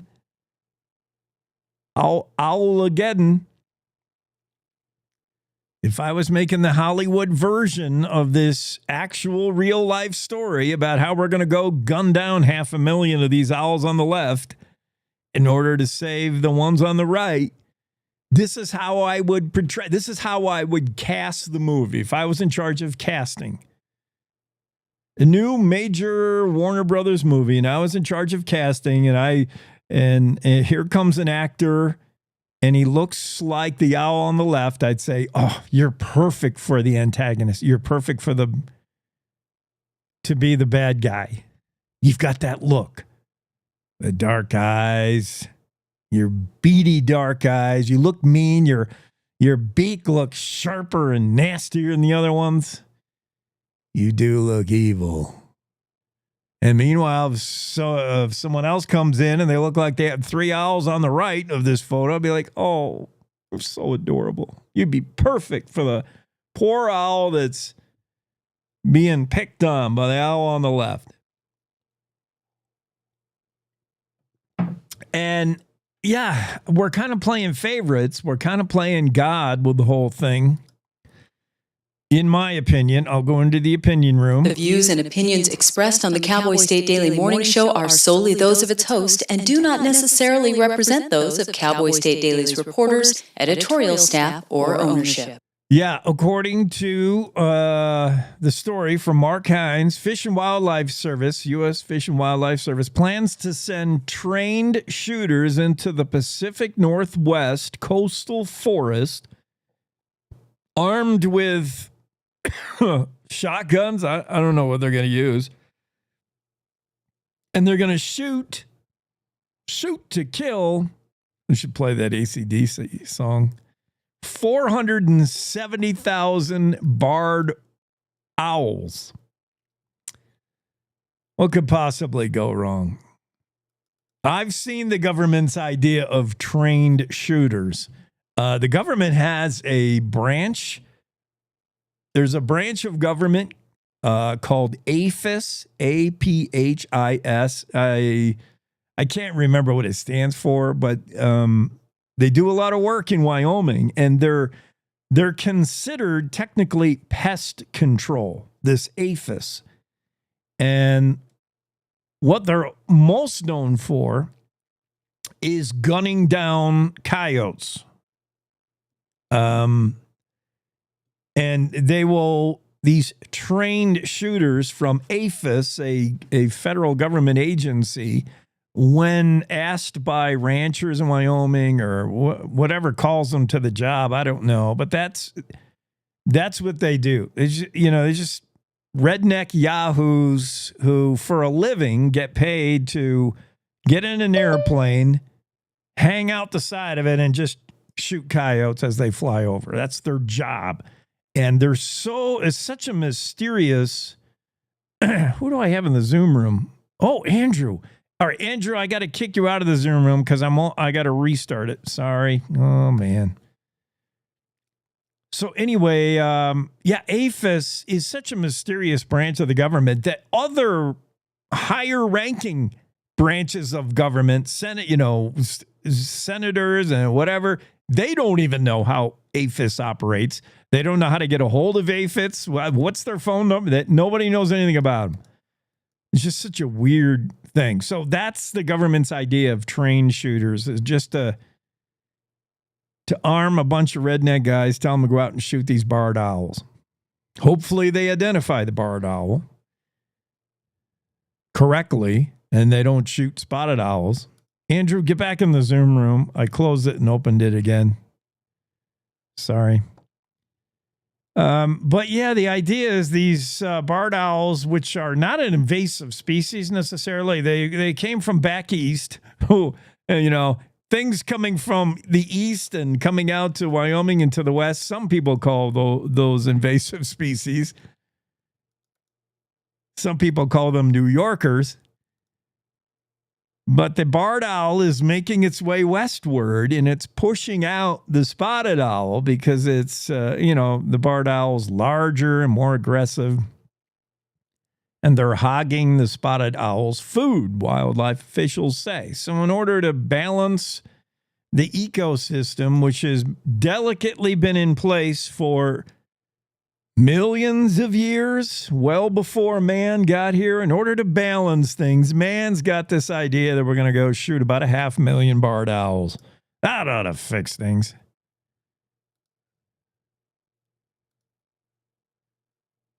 Andrew? Are you back in the... All right, I'm out of the opinion. Well, I should still be in the opinion because it's my opinion that this is not how you manage wildlife. There's been instances of unintended consequences. We've tried this before when we had one species we wanted to save for whatever reason. Were they cuter? Were they more desirable? For instance, in lakes and reservoirs near Laramie and in Idaho, in order to save prized trout populations, we've gone on killing sprees to kill pelicans. They eat too many trout. And we like the trout. We like to fish for trout. Man should be the one to kill trout, not pelicans. Back in the 1980s, in order to save desert bighorn sheep in New Mexico, wildlife officials went on a killing spree and killed mountain lions. Well, that didn't work because they killed mostly large, mature mountain lions who had established hunting territories. Once they were removed from the system, in come younger mountain lions, and they just filled the void. Nature abhors a vacuum, of course, and that didn't work. There's been a lot of instances where stuff we did didn't work when we're managing wildlife. Yeah, I don't like it. I don't like anything about gunning down the barred owls in order to save the cuter spotted owls. I got nothing against the spotted owls. Maybe Andrew Rossi does. Andrew, are you anti-spotted owl? I'm not anti any owl. Okay. I'm very fond of owls on the whole. I love the owls. I love how they can turn their head like all the way. Yeah, I like owls. I don't think we should be shooting any of them. Let's let the owls sort it out. The owls will figure it out. Mark Hines has that story, though. We'll finish that up and move on to Andrew Rossi's story about... Andrew, look over my shoulder here. Can you see? I don't know how good people... Right there is my stack of C.J. Box Joe Pickett novels. I have all of them except for probably the two newest. But I'm working my way. I'm read about half of the 20-something. I love CJ Box and the Joe Pickett series. Love, love, love it. Good stuff. And CJ says his latest, which is called Battle Mountain, will be out soon, next month, February, and it will be center a lot around Joe's buddy Nate Romanowski. It's kind of a Nate story with a little bit of Joe sprinkled in, but I can't wait to read it. I can't wait till they get there. Did you talk to CJ? How'd you find out about this latest book and the fact that he's going to book tour for it? I did. Well, that's the wonderful thing about just the state that we live and work in, Jake, is that I got an email from his press agent about the book and its upcoming release with a summary and everything. And then I got a message about his book tour. He's going to several different states to promote the book, a lot of it within the first week, because that helps boost first week sales if you care about things like the New York Times bestseller list. But then we just have CJ's phone number. So I reached out and I asked if he was available to chat, and we had a quick chat about his thoughts on the book and how we put it together. So it's that small world mentality that I love so much about Wyoming, is that, yeah, you could talk to a press agent, or you could take everything from the press release about the book, or you could just call the author himself and have a conversation. I know. That's so cool. We got award-winning, best-selling list authors living in the state. Yesterday, we had Craig Johnson in the news, and, we have his phone number. Pick him up, call him, see what he thinks. CJ Box as well. What? Funny thing about Craig Johnson, Jake, is last year he won a Western Writers Award, and he didn't know that until I called him asking to comment on it. Fantastic. Yeah. That's cool. Yeah, that's small town Wyoming. I love that. For those of you who may be enjoying this show from outside the state, and you love having a tie to Wyoming, and if you're not clued into some of these authors, get there, man. I'm telling you, CJ Box, get this book. Go back and get them all and read the Joe Pickett series. It's really cool. Joe Pickett, the fictional game warden, who finds himself in the middle of all kinds of he's the most lucky or unlucky game warden. He's always in it somehow. And CJ always comes up with new situations to put Joe Pickett in. Battle Mountain sounds like a pretty cool novel. Did he give any spoiler alerts? Did he tell you how it ends or what happens? Not quite, but he did rehash some of the details. I'd be curious to see what the resolution is, because as you said, it's kind of two converging storylines following Joe Pickett and his friend, and they both converge at the same point, which is a meeting of the Centurions, as they're called, which is a fictional organization based on an actual get-together that happens around Saratoga every year, where a bunch of people, CEOs, military contractors, astronauts, government officials with the U.S. Department of Defense meet together and play cowboy on a dude ranch, while also having these meetings about, weapons and defense and everything like that. And that's something that actually does happen. And that's CJ Box appreciates the small town Wyoming atmosphere too, because he just picks up on things that he hears, and then he incorporates these real world issues into his novels, which is why they believe, something that he shared with me during our interview, is that the statistics show that while a lot of serialized novels are losing readers or just staying stagnant, each Joe Pickett installment gains readers. It's gaining a bigger audience, and he thinks it's partially because he's dealing with contemporary issues in a place that's exotic to a lot of people, because there's just a lot of things we might take for granted in terms of our Wyoming day-to-day interactions that are really fascinating to a lot of people who don't live in our state. And CJ does it in an authentically Wyoming manner, and that's because he has his finger on the pulse of the people of Wyoming, which means you got to get out there. And for writers, you think of a writer, they're pretty reclusive, they're like introverts, they spend most of their time at a keyboard. So in order to force himself to get out there and put an ear to the ground, the book tour is a great way to go. There was a time when COVID, put the nix on that, and he had to do Zoom, but CJ said he's excited to get back on the road because that's where he gets that immediate face-to-face feedback. Yeah, and that's really important to him because he's always interested in how he can improve the novels and hear what people are specifically interested in. Like one of the discussions we had was the federal lands conversation that comes up and the fact that a lot of people in Wyoming have daily interactions with federal employees, which is unheard of in a lot of other places. But that's, again, just something that's a way of life in Wyoming that we interact with these federal agencies because there's so much federal land out here. And it's not necessarily that people are like looking at it from a like condemning or approving angle. It's just something that they're interested in. So he hinted that's something that he would be interested in exploring in future novels.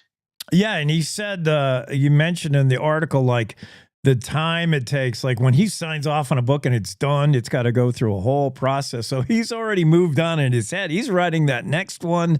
And he's talking about incorporating a lot of that federal government, federal employee aspect, which Wyoming, you know, every other person works for the federal government in Wyoming, it seems. But yeah, he said he's about halfway finished with the next installment of the Joe Pickett series, and that's just protocol. He finished the Battle Mountain last summer, and it's just taken this long to get it published and revised and everything, and now it's finally ready to hit the shelves. But he's already halfway through with the next one, and then probably by this time next year, he'll be halfway finished with the next one. Yeah. Well, I don't want to put you on the spot. Maybe you don't know the answer to this, but I sort of remember reading, probably in an article you wrote, Andrew, that CJ in every book, in every CJ book, in every Joe Pickett book, uses the actual name of a real person in Wyoming to play, you know, some minor character in one of his novels. And I think he auctions off the right to do that, or I've noticed a name, you know, it'll be some character introduced. They come and go in the book. And I think I know that name. And they're actual real people, is he still doing that? Did he ever do that? What am I thinking of? So as far as auctioning off the names, that rings a bell. It's not something that we discussed for the story that I wrote this week, but I do believe that that's something he's done in the past. But he did say that, I mean, in Wyoming, we know that there are some names, some surnames that people will recognize. So he tries to throw those in as basically Easter eggs, for lack of a better way to put it, for the people of Wyoming. So it's that much more to recognize for those of us who live here. It's like they're not based on real people and we don't recognize the characters based on the names, but we know those names because there are some pretty powerful names in the state that Wyomingites will recognize. So it's just another thing that lights up the brains of Wyomingites as they're perusing his books, which is something that he cares about. And as you said, like, it's authentic. People see an authentic reflection of Wyoming issues, and as Wyomingites, we can authentically see ourselves in the conflicts and in the characters that he writes. Yeah. Easter egg, that's exactly what they are. They're just little, you wouldn't even notice if you didn't recognize the name. But if you did, you'd smile and say, oh, I see what he's doing there. I think Diane Schober was in one of them, and she's the, you know, travel and tourism guru of the state. And here's something you can doff your hat to, Jake, because I would certainly doff mine if I was wearing one. But one of the things that he told me is that he never worries about getting content for stories because there's such a wealth of stories in here. And one of his sources is he reads Cowboy State Daily every day. Nice. That's cool. Yeah, we found out Craig Johnson also combs the CSD for story ideas. So, yeah, good. One of your story ideas, if I recall correctly. Yeah, Tebra Morris, the loneliest mail carrier, is part of a new story, Return to Sender for Craig Johnson. I can't wait to get out and read that one. That book will be out, I think, in May. What else did you have going on, Andrew? You had that story about somebody. I can't believe people hit snowplows. They're so big and they're so visible, but sometimes they're not visible, but sometimes it's just a pure accident. But this is like, what, the 5th snowplow hit this year? Yep, fifth one this season. And in this case, it wasn't even a question of visibility. It just sounds like the driver was going too fast for conditions and lost control of their vehicle and totaled the plow. And that's something that I think is important to bring up. There's the truck, there's the plow and the blade, and the driver hit the plow and the blade. So the truck is fine, but the plow and the blade were totaled. So that entire unit is out of commission until they get a new plow on the truck, which I assume they have already. But that can be a very serious hindrance for people on the road, because even though YDOT has plow spare parts and they have spare plows for these trucks, so it wasn't long before that truck had a plow on it again, it still took that plow off of a section of that road for a period of time. So these accidents can be not only very serious and very pricey for the person who causes it, but they can be a hindrance to all of the people using these heavily used thoroughfares, because there's that little gap of coverage for as long as it takes to get another vehicle out there. And at least, the good news in this case, it's Highway 14 through the Bighorns outside of Dayton, and it's pretty remote, and it's not heavily traveled, and it's always snowy. That's for even after the plows have been on it. That is it's a dicey stretch, but we're sharing a photo here of what happened to the plow. If you ever had the wanted the question answered, who wins, Honda CRV or Wyoming YDOT snowplow? We've got the answer. Oh, that Honda did pretty good damage. The best part of the story was the enlightenment that YDOT kind of manufactured. They put together their own snowplows. Like, they don't go buy the whole thing. They needed to work for Wyoming. So whether it's the sander in the back and the plow in the front, they got their own department. They do it all in-house. Yeah, and that's saving us as, Wyoming taxpayers money, because we contribute to the state in our way, and the state wants to keep things affordable. So they have their own rigging shop where they custom build their trucks to their own specs. And that way, when an issue like this does arise, like the new plow is going to be built in the YDOT rigging shop and then attached to that truck. So it's really cool that we have that level of customization, and we know YDOT knows what it's putting out there on the road is going to meet the specs that it requires, which I think that's pretty cool. That's something I might just explore as its own separate story, because I think that's fascinating as well. I thought that was a cool part of the story. And then, the follow-up is going to be the owners of the Honda calling their insurance agent Geico and saying, well, we got good news. We only just dented the plow a little bit. And then $26,000 later on the estimate. Yeah, that was a big plow. I hate to see those premiums.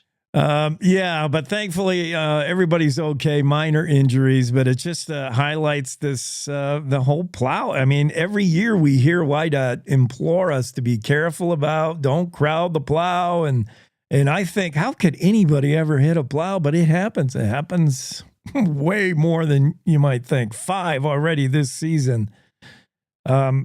Disaster in Yellowstone. We go from snowplows to 2024 in Yellowstone was active in some ways, inactive in other ways. Certainly going to be remembered for the big boom in Biscuit Basin. Wow. Yeah, it was an interesting year in Yellowstone. And what's most interesting about it in retrospect, though, is I spoke with Mike Poland, the scientist in charge of the Yellowstone Volcano Observatory, who's always a great source for everything that happens in Yellowstone. And he said that it was a pretty average year in terms of activity there. Like the Biscuit Basin, a hydrothermal explosion that occurred back in July was obviously the big news of the year, because we haven't seen an explosion like that in recent memory. But elsewhere in the park, there was just activity as normal. And it wasn't even the only hydrothermal explosion that year. There was a smaller one in April that left a 10-foot crater in the Norris Geyser Basin. So it was a reminder that I did a story last week about how a new study looked at the Yellowstone magma chamber, and they determined that there isn't a lot of liquid magma down there, not a lot of fluid magma. So the risk of a volcanic eruption is extremely low. But these hydrothermal explosions can happen anywhere at any time because it's a simple concept. It's just when you have water rapidly converting into steam, that creates a lot of energy. And that's what led to the explosion that happened in Biscuit Basin. Those can happen anywhere in the park, in any of the thermal basins. So what they want to do is increase their coverage and get more sensors in the park so they can at least monitor those events as they happen, if not get some advanced warning that there's one coming, because no one was injured in the Biscuit Basin explosion. But that, everyone will say, that's kind of a really lucky draw because it was a very powerful explosion rather, not eruption. The rocks that it threw out, some of them were as large as a refrigerator, and it could have very easily seriously injured or killed someone. But fortunately, that didn't happen. But that's not to say that a future explosion couldn't cause that kind of destruction. When it happened, going back last summer, Cowboy State Daily was there with the story. We've all seen the photos and the video. Yeah, that could have been way worse than it ended up being. Other things happening in the park that are not as eye-catching as explosions, but do give you an idea of things changing. Are the warming temperatures in the Abyss Pool, for instance? I mean, that thing's turning bluer and bluer every year, which means hot. Yep, and it could mean that it's going to erupt at any time. It might have already erupted, and we don't know. Poland said that the only constant in Yellowstone is change, and the park demonstrates that on a regular basis, and that was the case in 2024. There were changes. You can't really find a rhyme or reason for why the Abyss Pool heated up when it did or why Biscuit Basin exploded when it did. That's just the state of Yellowstone, is that it's always changing, and you can't really anticipate what the next big change is going to be. Another thing we noticed in 2024 is the deceleration of certain events, including earthquake swarms.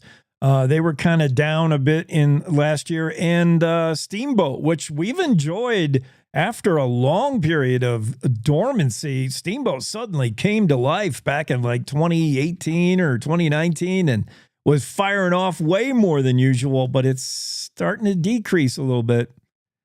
Yep, it has a pattern just like a lot of the geysers in the park. Like you can count on Old Faithful going off roughly every 90 minutes or so. And in the case of Steamboat, it has periods where it's super active. It erupted, I think it was 48 times in 2019 and 2020 each.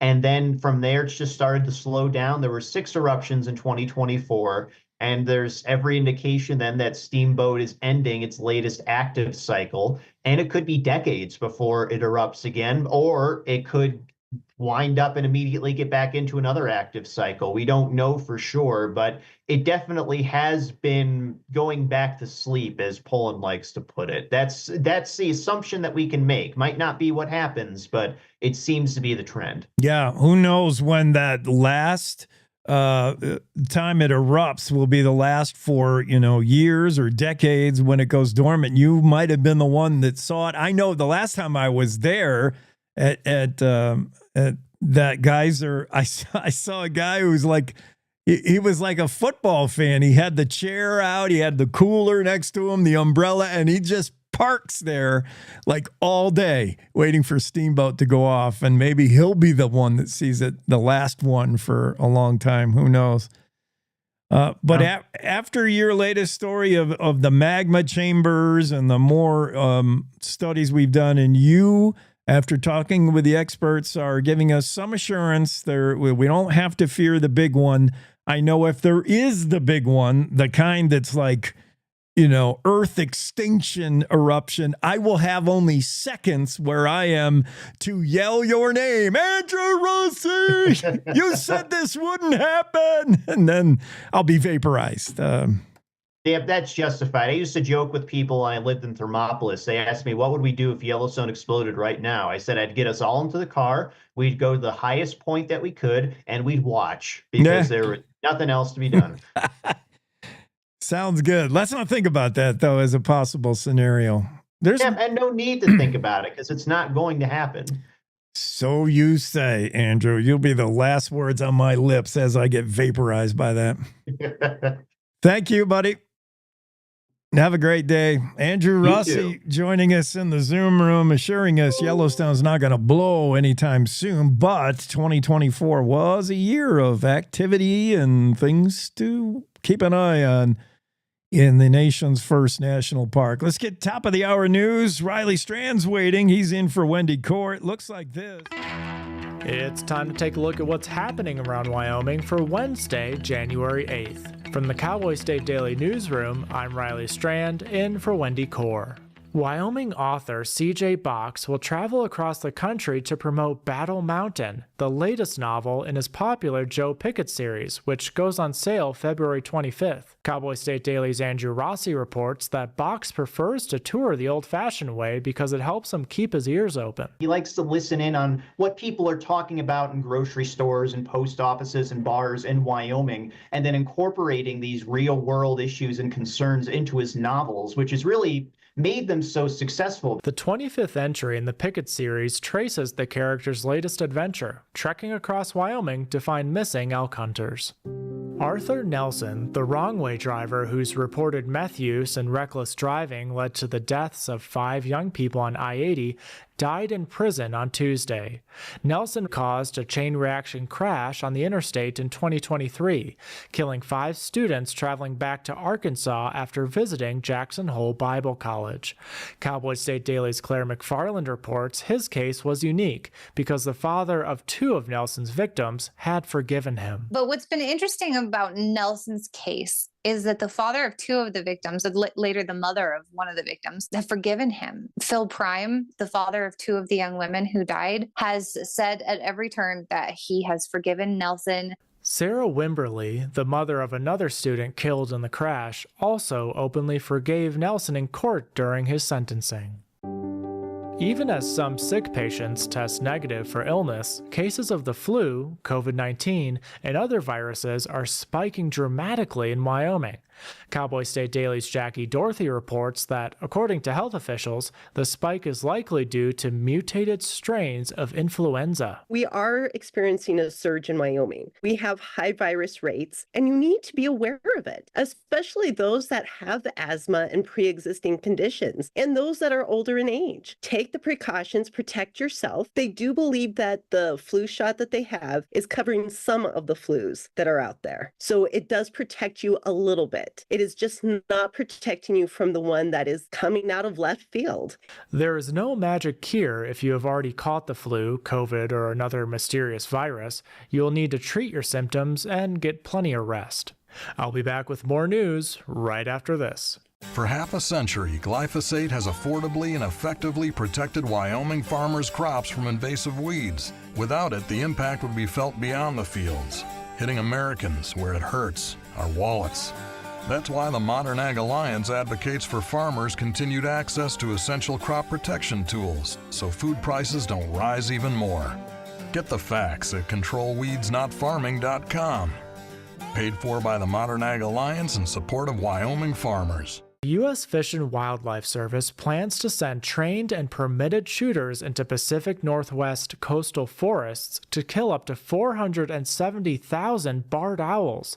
The bigger and more aggressive barred owls have been crowding out spotted owls. Cowboy State Daily's Mark Hines reports that some have heralded the plan to kill barred owls as a bold step towards saving spotted owls from extinction. Others claim it will be a needless owl massacre. The dilemma of the spotted owls. They've been struggling for decades. There's another species of owl called barred owls in states such as Washington and Oregon. They kind of want to knock the barred owls back so the spotted owls have more room to nest and a better prey base and all of that. I wanted to stress we do have barred owls. There's nobody going to be going out shooting the Wyoming barred owls. Hines reports that there's a long-standing precedent of killing one species to save another, and sometimes it works, while other times it has unexpected consequences. Balloons flying high over Wyoming aren't Chinese spy balloons or even weather balloons. Some of them come from a South Dakota company called Aerostar. Cowboy State Daily's Renee Jean reports that the company is putting balloons to work in ways so cutting edge, they almost seem ripped from the pages of a science fiction novel. One of their pilot projects, in fact, last year was fighting wildfires. And what they did, to me, this sounds like something a little like out of Star Trek. They just had this balloon somehow magically suspended over a wildfire for days on end in the same spot. And that's today's news. Get your free digital subscription to Wyoming's only statewide newspaper by hitting the daily newsletter button on cowboystatedaily.com. I'm Riley Strand for Cowboy State Daily.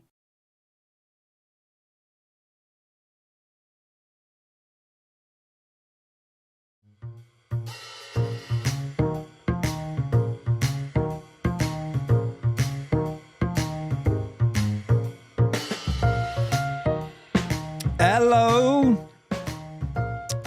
We got some feedback from listeners, viewers who speculate that maybe the barred owl is moving from east to west because of all the people back east. Probably. I don't know. The barred owl.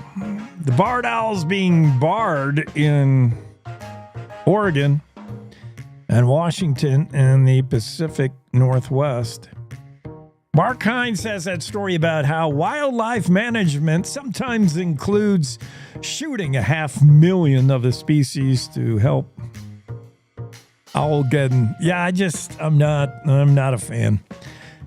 Mark Hines' other story is Wyoming grizzlies. If they're delisted, if the Wyoming grizzly is removed from the protected species deal, and Wyoming can then manage the bear, and presumably the grizzly will then be hunted. There'll be an actual hunting season for grizzly. Could grizzly bear meat end up on your restaurant menu? Short answer, no. Mark Hines says it's not legal, even though it'd be legal to hunt grizzly bear in that scenario where the delisting happens. It would not be legal to use harvested wild game meat at a restaurant, not sold to a restaurant. Now, hunters can consume what they kill, obviously. It's a major reason why you hunt. You could also share your kill at, some kind of function, some kind of potluck or something. That's okay. It's the sale, the commercial sale of game meat that is not legal in Wyoming and hasn't been for decades. There was a time back when commercial slaughter of wildlife for consumption at restaurants nearly wiped out numerous species, according to retired Game and Fish Department Game Warden Dwayne Kerr of Green River. Mark Hines interviewed him in this story. So it's not legal. You're not going to see wild meat go on the menu at your favorite restaurant. It's just not going to happen. Mark Hines has more about that story here. Grizzlies might soon be delisted from federal protection and hunted in Wyoming, but don't expect grizzly steaks on the menu at your favorite restaurant. Cowboy State Daily's Mark Hines reports that no matter what happens, selling wild game meat is illegal. They sold a gigantic tuna fish they caught in Japan or thereabouts for like 1.3 million or something insane to a restaurant. And this tuna fish was described as weighing as much as a grizzly bear. So the question is, if we get to the point where grizzlies are delisted and people can hunt them, does that mean someone could sell a grizzly bear to a restaurant? And the answer is no. And the reason for that is here in Wyoming and really the United States, you cannot sell wild game meat because that amounts to trafficking wildlife for profit. That's a no-no. That can land you in jail. That can land you with a $10,000 fine. Don't do it. Hines says those rules come from the 19th century when people were allowed to kill animals for profit and certain species were nearly wiped out. Yeah, I find it interesting that Mark Hines said the question is when he goes from that grizzly bear sized tuna that sold for 1.3 million. I mean, that's a bizarre story idea in itself, that this fishing company recently caught a 608-pound tuna they described as weighing as much as a grizzly bear, and sold it for $1.3 million in Japan. And from that news story, Mark Hines says, the question is, could you eat a grizzly bear? But that's not where my mind went there when I hear about this record-sized tuna. But it is a question that comes up if you're talking about delisting the grizzly. Could you then harvest the animal, hunt the animal, donate that to a restaurant, or sell it to a restaurant? And could they put it on their menu? And we find out the answer is no. So if that's where you were going, that's where you were thinking, grizzly on the menu, not going to happen. And some folks in this story were interviewed having eaten black bear and grizzly bear. In Alaska, it's legal to hunt grizzlies, I think, right? And certainly black bear. I mean, you can hunt black bear in Wyoming, and some folks have eaten black bear. And yeah, some people like the taste, some don't. Owen Miller, outdoorsman and Wyoming resident, hunts black bear and keeps the meat. He said he's eaten it. He said, what you want to do, though, is make sure it's thoroughly cooked. He said, unlike my steaks, which I like medium rare, with a bear meat, you want it well done. And that's because undercooked bear meat could carry a high risk of trichinosis, a parasitic-borne, foodborne disease. So you want your grizzly bear well done. Yes, Alaska, they can. Grizzly hunting is legal in Alaska. Well, how is that? That's my question. Never mind the tuna. How can you legally hunt grizzly in Alaska? Last I checked, was part of the United States. I understand it's kind of out there, detached. It's basically Canada West. But how can you have federal protection of the grizzly, but not in one of the states? Well, that's weird. Yeah, sometimes I come across these stories and not all my questions, or I come up with new questions. Yeah, I guess they hunt grizzly in Alaska. And Owen Miller said his brother lives in Alaska, and he's had grizzly bear meat and has never had a problem with it, quote, unquote. Okay.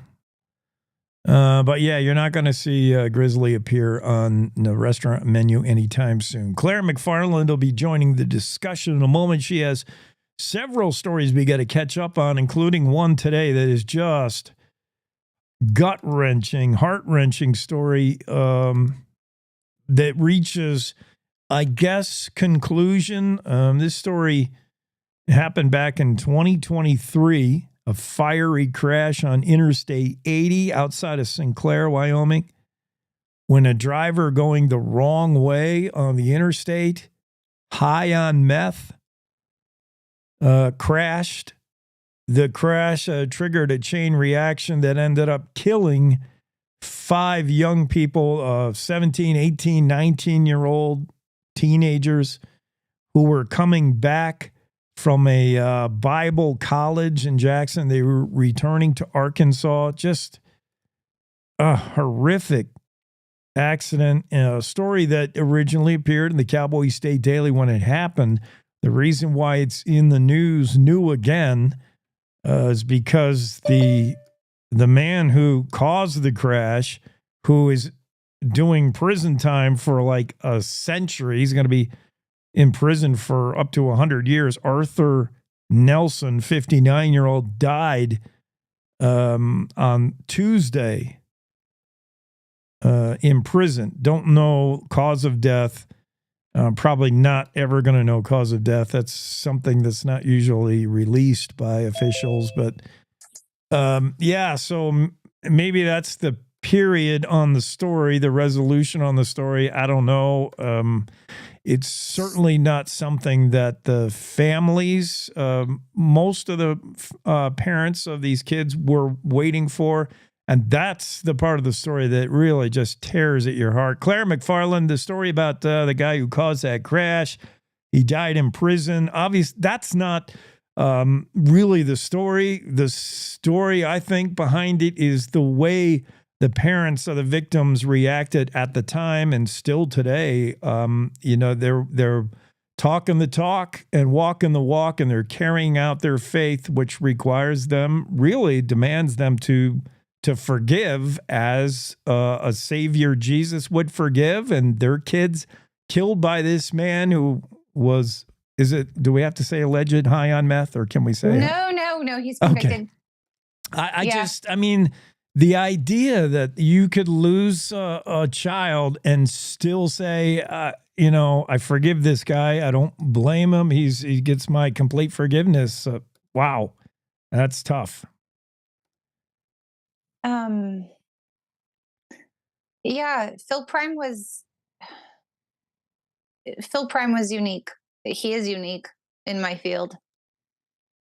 You'll see that sometimes. You'll see kind of like, well, I forgive you, but I don't know if I've ever really seen an unconditional, like, my wife and I got up this morning and prayed for you. I forgive you. I really want salvation for you. Like he was like that at every turn, starting days after the crash and on to sentencing. And I don't think I've ever seen such a fearless forgiveness. Yeah, and you've been in and around this environment. You've been in courts. You've seen what is usually the case, predominantly, is victims' families saying it's never enough. This guy should burn in hell. This guy should there should be the capital punishment. That sentence wasn't harsh enough. That's usually the rhetoric. But in this case, we saw something, and probably not surprising. I mean, these kids were all coached up and schooled in religion. They got God, and from their families, they were returning from a Bible college in Jackson. So that's where they are. But when your faith is tested, can you really walk it out? And boy, we saw at least two of the parents. They certainly did, and that's got to be the ultimate. Not only to forgive this guy who died in prison, Arthur Nelson, but to pray for him that he comes to know the Lord. Wow, that's extra, way extra. Yeah, it was extra. How about these? We saw in the news the other day that Wyoming might be having, in some places in Wyoming, a shortage of public defenders, meaning a misdemeanor case, you might not be appointed a public defender. It's a problem in Campbell, Weston, and Crook counties. And, the idea is public defenders are often somebody from private practice that donates their time or agrees to do some kind of work as a public defender for much less pay. What happens when the state starts, there's not enough people willing to do that, and the state starts saying, okay, you're going to be a public defender on this case for $100 an hour. Is that going to work? How's that going to happen? Your story, private attorneys say being forced to be public defenders could cripple them financially and otherwise. Good story. Thank you. Oh gosh. So, I work with lawyers every day, but there's so much to this issue. And gosh, Jake, I'm of Wyoming. I'm like salt of the earth, Wyoming, ultimate hick, Wyoming. But some of what I'm seeing from my people is, screw them. We hate lawyers. And I just look, where that's coming from. It's kind of the Charles Dickens writing Bleak House. Like, they represent a faceless, impersonal system. And the reason that it's faceless and impersonal is because it's also supposed to be impartial. And so, if they seem soulless sometimes, it's because they're not allowed to unleash the wrath of God or their own egos on you, because our system is supposed to be impartial toward you and plaintiffs and defendants and criminal defendants. And that's a tangent, but I'm hearing that the lawyer shortage is everywhere. Prosecutors throughout the state are struggling to hire. So even though we have the public defender's office like, oh, this region's really bad, we're going to say we're unavailable for a while. We're going to see what we can shore up while we have this reprieve. It's everywhere in Wyoming. So that's the first thing. Second thing is Wyoming's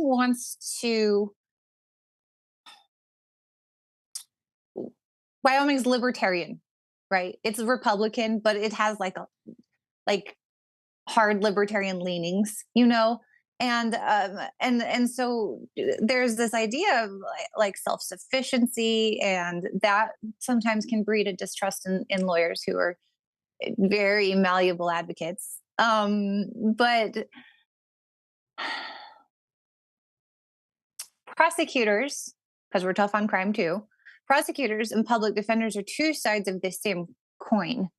Because if you want yourself and your own to be protected, you think of prosecutors being able to do that. But should ever the law break arbitrarily or oddly against you, then the defender is the one you would turn to. And I know that sounds weird to law-abiding people who are just like, well, I just don't do drugs or kill people or be just fine, Claire. But during COVID, there was this great shakeup to where all of a sudden there was actual laws in place. Like, it's a misdemeanor to not wear a mask during COVID. It was a misdemeanor to violate the gathering ban during COVID. And so we saw this great shakeup where the many law-abiding people are all of a sudden were like, oh crap, the law breaks against me. And I think that we all should keep that in mind as we remember how vital public defenders and the Sixth Amendment are. No, I think we all have an inherent feeling that, we love to we love a good lawyer joke. Who doesn't? They're the brunt of, but lawyers are the profession you love to hate till you need one, and then you really want one. We get it. The shortage is odd to hear because I get the feeling that everybody and his brother is in law school. Are they all going into other practices or what? Nobody wants to be a public defender, probably. Oh, gosh. Well, what Joe Barron, the county attorney up in Crook County, told me is that the practice is galvanizing into specialties a lot. Yeah. Yeah. So there's that. Right. So, yeah, some lawyer, like he'll be hired by a firm that's and his or her whole job will be exploring the water rights of some, it just really niche. Yeah, I could see that. Okay. I think as our society grows more prone to litigation, especially civil litigation. Yeah. Also, you see a lot of that, and maybe takes public defense out of vogue. Yeah. Well, I'm glad you're following this issue, and it's tough. Yeah, if you're in the private practice and suddenly you're appointed or forced to, hey, you're taking this case, it's got to feel a little unfair. And it does $100 an hour pay the bills when you've got overhead. I don't know, but everybody should have the right to an attorney, even if you can't afford one. We've all heard, Dragnet say that on every bust, right? Whatever it is.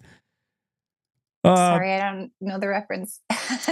Oh, yeah, it probably predates you. Yeah, Joe Webb or whatever. Okay, how about this? I think I have it clear. I'm a little confused, but this one final Claire McFarland story out today in the Cowboy State Daily. This suspect that ran over his own tablet that contained some 7,000 child pornography photos. Allegedly, and he ran it over unintentionally. Was he trying to destroy it? is what I'm thinking. But meanwhile, he's got a girlfriend or an ex-girlfriend that knew he had this stuff, and she didn't care for that. And they had an argument over it, and she went to authorities, and they had this busted tablet that got run over, but they were able to salvage some data. Yeah. DCI is so techie. They're so techie over at DCI. I don't know where they get these. Okay, so I can't speculate. The affidavit says he was unintentional about running it over, and afterwards was remorseful because there were photos on there with like other photos on there with sentimental value. Yeah. Like family photos or whatever. And so he was sad after it got run over for whatever reason it got run over. I'm gonna get in here. Okay, so I like to read scripts. I write plays, and I like to read movie scripts sometimes. And I read Knives Out by Rian Johnson. I love that movie.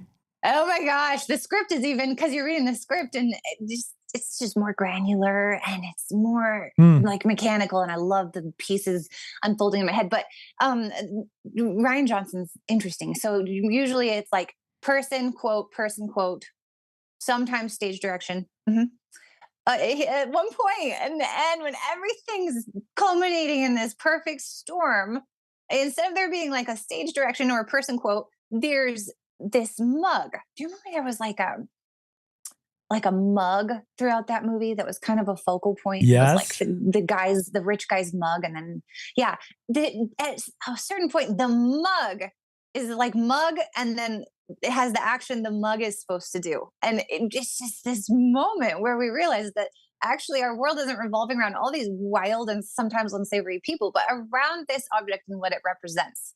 Yeah. And so when I was writing this story, I was like, I am writing the script from the tablet's perspective. The mug is the tablet. Yeah. Yeah. Like in this whole case, like this tablet is actually what everything revolves around. Well, that tablet got Jacob Leckleidner in a little bit of trouble. 47-year-old, apparently. He admitted to having pornographic child stuff on the tablet and also on his phone, I think. Yeah. Not good for him. Okay, well, thanks so much. I know you got to scoot to the meeting. I appreciate you being on. Thank you, Jake. Have a good day. All right, you too. Claire McFarland, some fantastic stories you got to read in the Cowboy State Daily, including one that's really, I don't know if it's tough to read. It certainly is just gut-wrenching. The story about the wrong way driver who killed 5 in a fiery Wyoming crash back in 2023. The man was sentenced to prison. He was going to die in prison, and he did die in prison on Tuesday in an undisclosed cause of death. But it just has us reliving the story that was originally written by Claire McFarland when it happened, the crash, and the 5 students that were traveling back to Arkansas from Jackson Hole at a Bible college, and just horrific loss of young lives.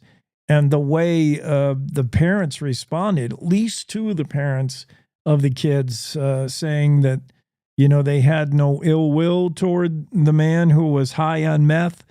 They didn't hold, the grudge. They forgave him completely and even prayed for him in his soul. Wow.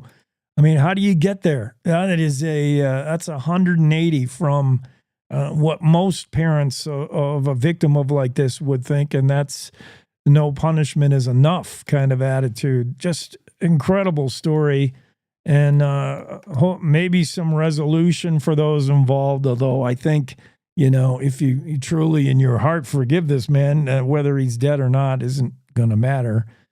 But that's that story in the Cowboy State Daily today. Suspect who said he accidentally ran over his tablet that contained thousands of child pornography photos. The tablet was then salvaged by a woman who used to live with the man, who found by just luckily typing in a password was able to get access to this tablet, found those photos, and they had it out in an argument. And then she said she decided to go to authorities with it. And by the time she decided that, I guess the tablet had been run over accidentally. It didn't destroy everything on it, though. DCI was able to salvage the evidence. And Jacob Leckleidner, 47-year-old, now faces 1 count of child pornography possession in Goshen County District Court. That story from Claire McFarland. And then we've been hearing about this shortage of attorneys, of lawyers in the, at least in the criminal case world, who could maybe be your advocate, especially with public defenders who could be appointed to be your lawyer if you can't afford one. A crucial aspect of our justice system is being able to have access to a lawyer, even when you can't pay one. The problem is the state can't pay them either, or even if they can, they can't find someone who will work as a public defender. There's a shortage of attorneys, especially in the 6th district, I believe, 6th Amendment. I'm sorry, the 6th. It's the district court that contains parts of or all of Campbell County, Weston County, and Crook counties, where this lawyer shortage is especially acute. And it may get to the point where the state has to appoint private attorneys to cases and say, you are going to be the public defender in this case, and we'll give you $100 an hour to do it.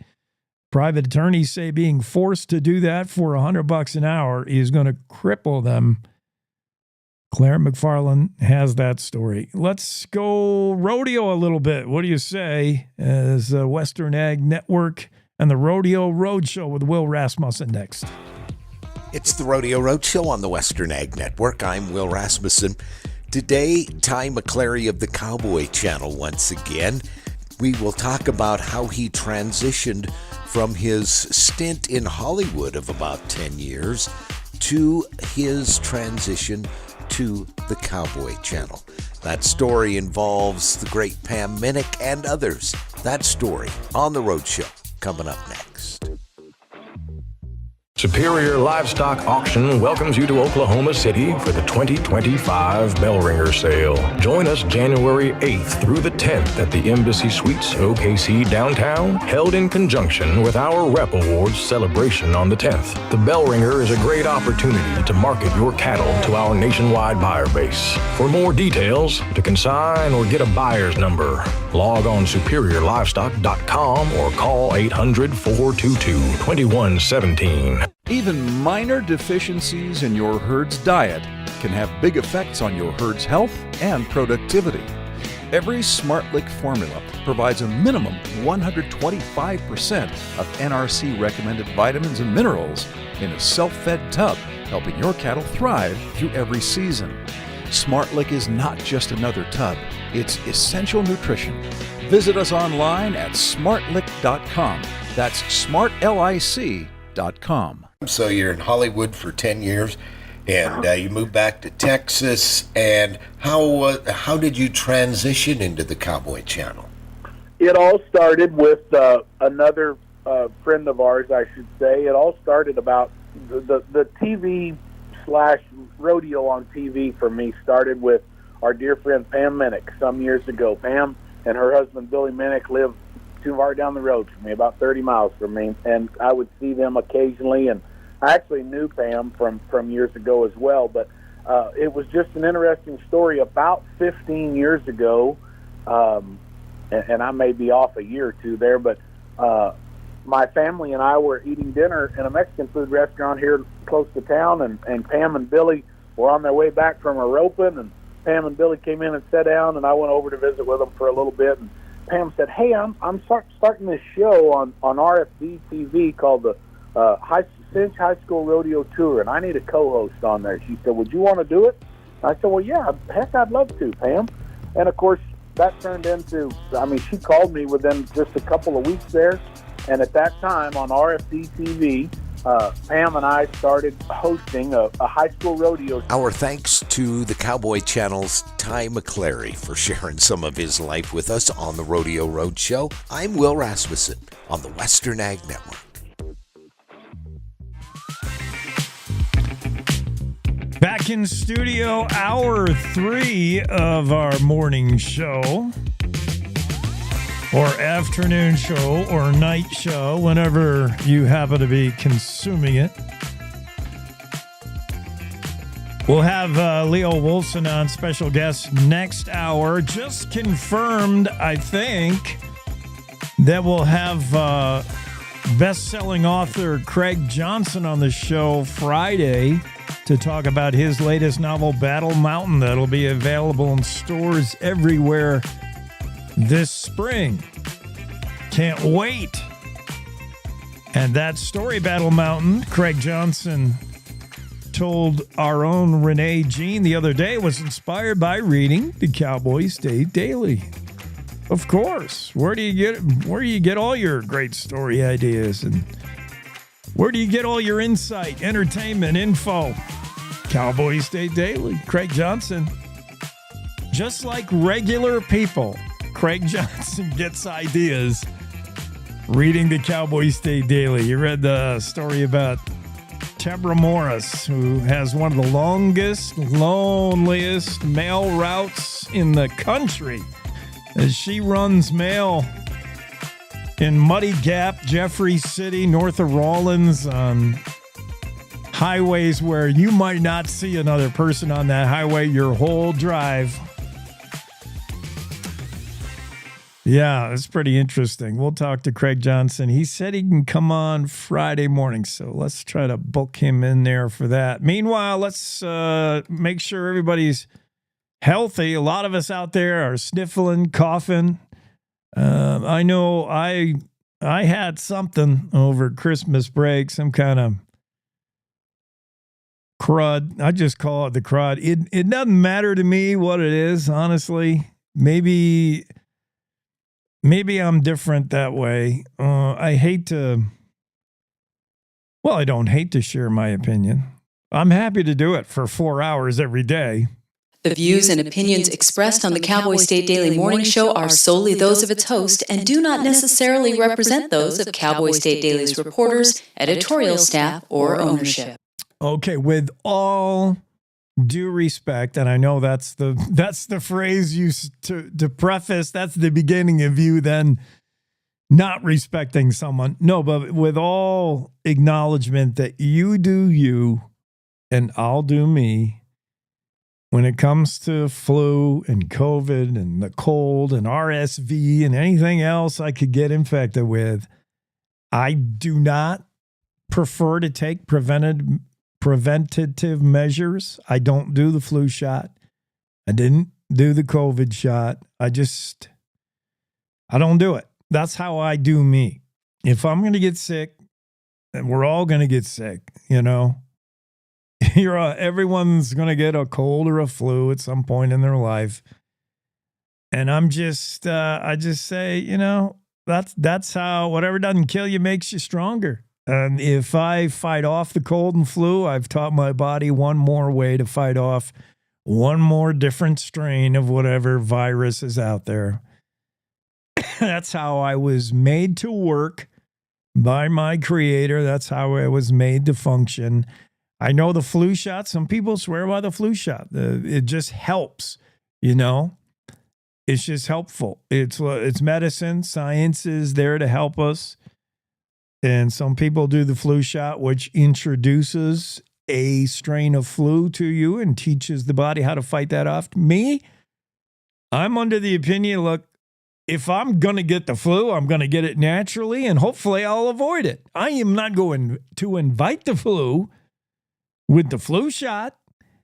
And I know the virus supposedly in the flu shot is inert. It's not an active actual virus, but the symptoms from the medical professionals, the symptoms of getting a flu shot is you might feel flu-like symptoms after the shot. Well, who wants that? I walked into the clinic without having no flu, feeling totally healthy, and I walk out feeling like I got the flu. Why would I sign up for that? But sometimes science, I think, thinks more of itself than, I don't know. But that's just me. Once again, I'm in the opinion zone. If you're not, if you don't have the visual with you right now, if you're just hearing me, I understand if you don't agree. You totally, you do your thing. Your opinion is as valid as mine. More valid, because I don't know anything, I admit. And I get to look. I was sick over Christmas. But I'm willing to take that chance. I'm not doing COVID. I'm not doing the flu shot. If it gets me, it gets me. And if I fight it off, I fight it off. If I don't, I don't. That's how it is. That's how it's worked since the beginning of man. You get sick, you get better. Or you don't. But, yeah, I'm not... So anyway, where I'm going with this is the latest story. Jackie Dorothy writes, officials say the flu and other viruses that they've been unable to identify have spiked in Wyoming, even as tests come up negative. Doctors in Wyoming reported a sharp increase in the flu, COVID-19, RSV, and other unknown strains of the flu, perhaps. Tests coming up negative. Let's say you walk into the clinic, you're sick, it feels like the flu. You're sneezing, coughing, headache, fever, achy muscles, flu, right? Or maybe COVID, whatever that is, which some, like me, think it's just another strain of the flu. But whatever, it's all the same thing. It's all, other than COVID supposedly making you not able to smell and taste, right? That's weird. You can't smell and taste stuff, which is kind of a cold. You can't smell and taste when you have a cold because you're all stopped up. Anyway, it all feels like the same thing to you. It don't matter when you got it, whether it's COVID, flu, some wicked cold, you're suffering through the same symptoms. And the tests apparently have been inconclusive. Centers for Disease Control and Prevention reports that Wyoming is one of 12 states recording a very high viral rate of COVID in wastewater. So that urges us to take precautions. COVID's still around, in case you didn't know. Yet when people are coming up sick with flu-like symptoms and they're tested for COVID, it's coming up negative. But what's also weird is they're tested for the flu, and that's coming up negative. And certainly the people suffering with whatever it is are like, well, something's got to be positive because I feel like crap. And WDH, Wyoming Department of Health, admits that, well, sometimes they just don't know what it is. It may be an unknown strain, but certainly something's going on. From September, the end of September to early October, the number of reported influenza cases increased from 10 back in September, October, 10 to 242 reported cases between December 22nd and 28th. That's over that Christmas break where I was sick. I didn't report. I don't even know how you report it. I didn't go to a doctor. I don't report. You're just sick, You take some NyQuil, you go to sleep, and you get over it. I'm not going to go to a doctor for the flu and get everybody else infected in the doctor's office and put the doctor at risk. I know what I got. I'm sick. I've had it before, whatever it is. Call it COVID, call it the flu, call it the crud. I've been sick before. I've been through this rodeo before. And what I found is I come out on the other end well at some point. It might take 2 days. It might take a week or 2 weeks. But anyway, as I cough my way through this story, that's a 2,320% spike in reported cases over the past 3 months. It's got Wyoming in the, I don't know, what I can only assume is the danger zone. Here is the, here, according to the CDC, is the SARS-CoV wastewater viral activity levels nationwide. I'll share the map with you, and you can see in this map, dark blue is bad. I think gray means they're not. Yeah, gray means no data. The lighter the blue, the lower, and then green means you're pretty safe. So in other words, like Texas, California, they don't have a lot of COVID wastewater, COVID in their wastewater, which would indicate there's a lot of COVID going around. Montana, pretty light. Idaho, kind of in the middle. And then you see Wyoming, dark blue. Wyoming, Nebraska. What's that state down there? New Mexico. Yeah, so, I mean, that's concerning. You know, COVID in the wastewater, I guess. I don't care what's in the wastewater. There's a lot of icky stuff in the wastewater, whether it's COVID or poo. Who's messing around with the wastewater? All we care about is how we feel. Do you feel sick? If yes, do you go to the doctor? If yes, did the doctor test you? If yes, what did he say? Unknown. That's the scary part of the story. Jackie Dorothy says, spike in flu-like viruses going around Wyoming. We all kind of know that. Anecdotally, who doesn't know right now someone who is sick or was recently sick or doesn't feel well, family member, a friend? We all, the schools are the first place they start reporting that a lot of kids are out sick. And from whooping cough to RSV to COVID to flu to cold, there's all kinds of things out there that it could be. Both A and B strains are circulating, according to Kim Detai of the Wyoming Department of Health. That means H1N1. Yep, that's out there. Heavily prevalent, she said. H3N2, that's out there. Heavily prevalent. The cold winter season, keeping people inside, that allows you to spread illness more. We're all breathing and sneezing on each other more. But exactly what it is can sometimes be difficult to ascertain, and that's the part of the story I find somewhat disturbing. Is what people are tested for flu, tested for COVID, and those tests are coming back negative. So, according to the story from Jackie Dorothy, and according to a PhD nurse at Wind River Cares Clinic, Brianne Seibert said tests for influenza and COVID have been coming back negative for some patients. So, Seibert says, Wyoming doctors are dealing with an unknown strain of virus this year. Still, Seibert says you should get the flu vaccine because that'll cover the strains we know, the ones I just mentioned, the H1N1, etc. Regardless of what these tests are showing, even when they're coming up negative, Seibert suggests the flu vaccine, and so will all your medical experts. Nothing wrong with that. If the flu vaccine is your jam, get it. Get it now, because the flu is spiking in Wyoming for sure. We're seeing that, or some flu-like illness. That's beyond dispute. But exactly what do you do about it? That's up to you. Just as deadly as the flu is shoveling snow. And I'm of the age where I could die shoveling snow. Maybe I should have saved this for Don Day. I'm reading this story in my other favorite news source, other than the Cowboy State Daily. USA Today says vigorous activity like snow shoveling could kill adults over 40. That's right. That would include me. I'm just a tad over 40.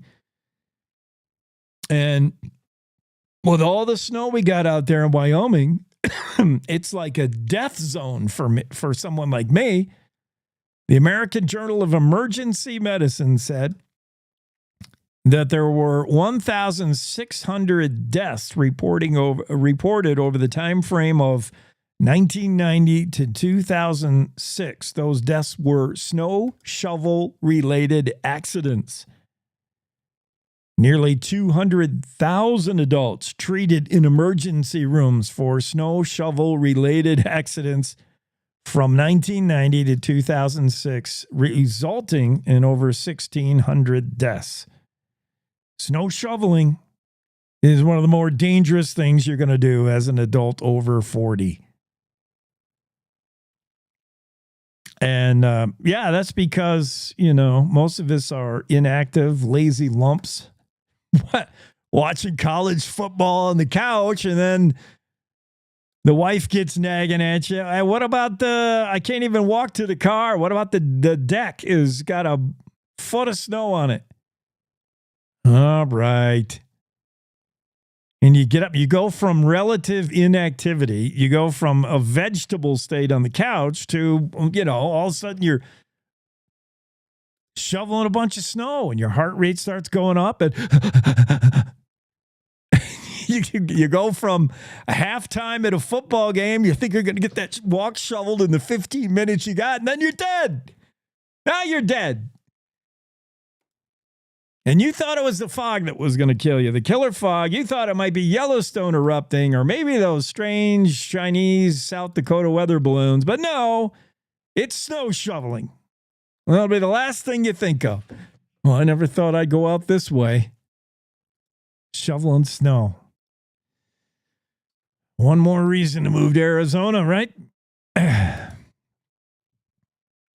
McDonald's is the latest large corporation to announce it's unwinding some of its diversity initiatives. That's kind of where we're at as a nation now, for the most part. And I know it's not, nothing is all encompassing, but we got Trump 2, President-elect Trump, and already things are shifting politically back to the right from the far left. We're feeling a sense of that, right? And we got LGBTQ people worried that they got to hurry up and get their gay marriage in while Biden's still in office. I mean, this whole the whole woke culture is feeling like they're about to be attacked. There's politicians saying they're going to unwind and repeal all this woke nonsense, and we're all going to go right now here. We're making a hard right in 2025. And we're already seeing corporations do it. McDonald's is the latest to announce this whole DEI movement. Yeah, they're kind of cutting back on that. The fast food giant says it's changing its approach to inclusiveness. According to a memo released to restaurant owners nationwide, posted on the corporate website on Monday of this week,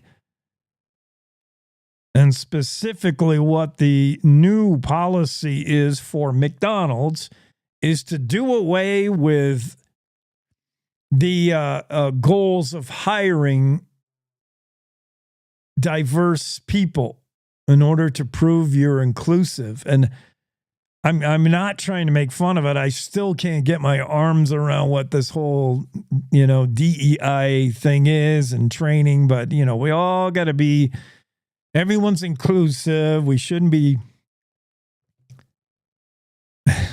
So what McDonald's and what a lot of companies did is they would put hiring goals in their program. They say, well, you have to hire a certain amount. We did the same thing with gender. You have to hire a certain amount of people of race. You have to hire a certain amount of female. So we have female representation. You have to hire a certain amount of gay people. Basically, do we have enough gays at that McDonald's in Rawlins? It sounds bizarre, but this is what was happening in the height of the woke culture.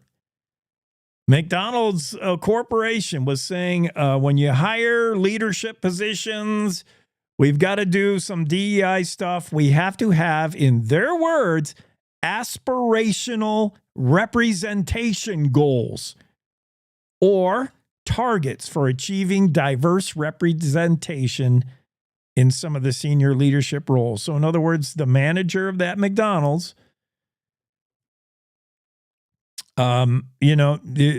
should the higher should be. If you got too many straights, in the Rollins, I'm not picking on Rollins. I don't even know if there was a McDonald's in Rollins. But if so-and-so McDonald's has all straight guys working there, that's not good. Back in the day. So McDonald's said, you got to hire some gay women in order to be inclusive. And this poor McDonald's is probably like, this is Rawlins, Wyoming. I mean, where are we going to find lesbians? It's absurd, the kind of world we are living in. And maybe we're getting out of it because McDonald's says it's not going to do that anymore. And they are just one of a slew of high-profile corporations that are kind of rolling back the whole DEI efforts.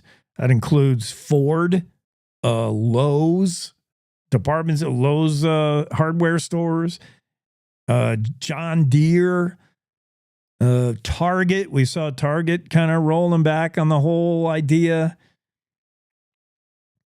Yeah.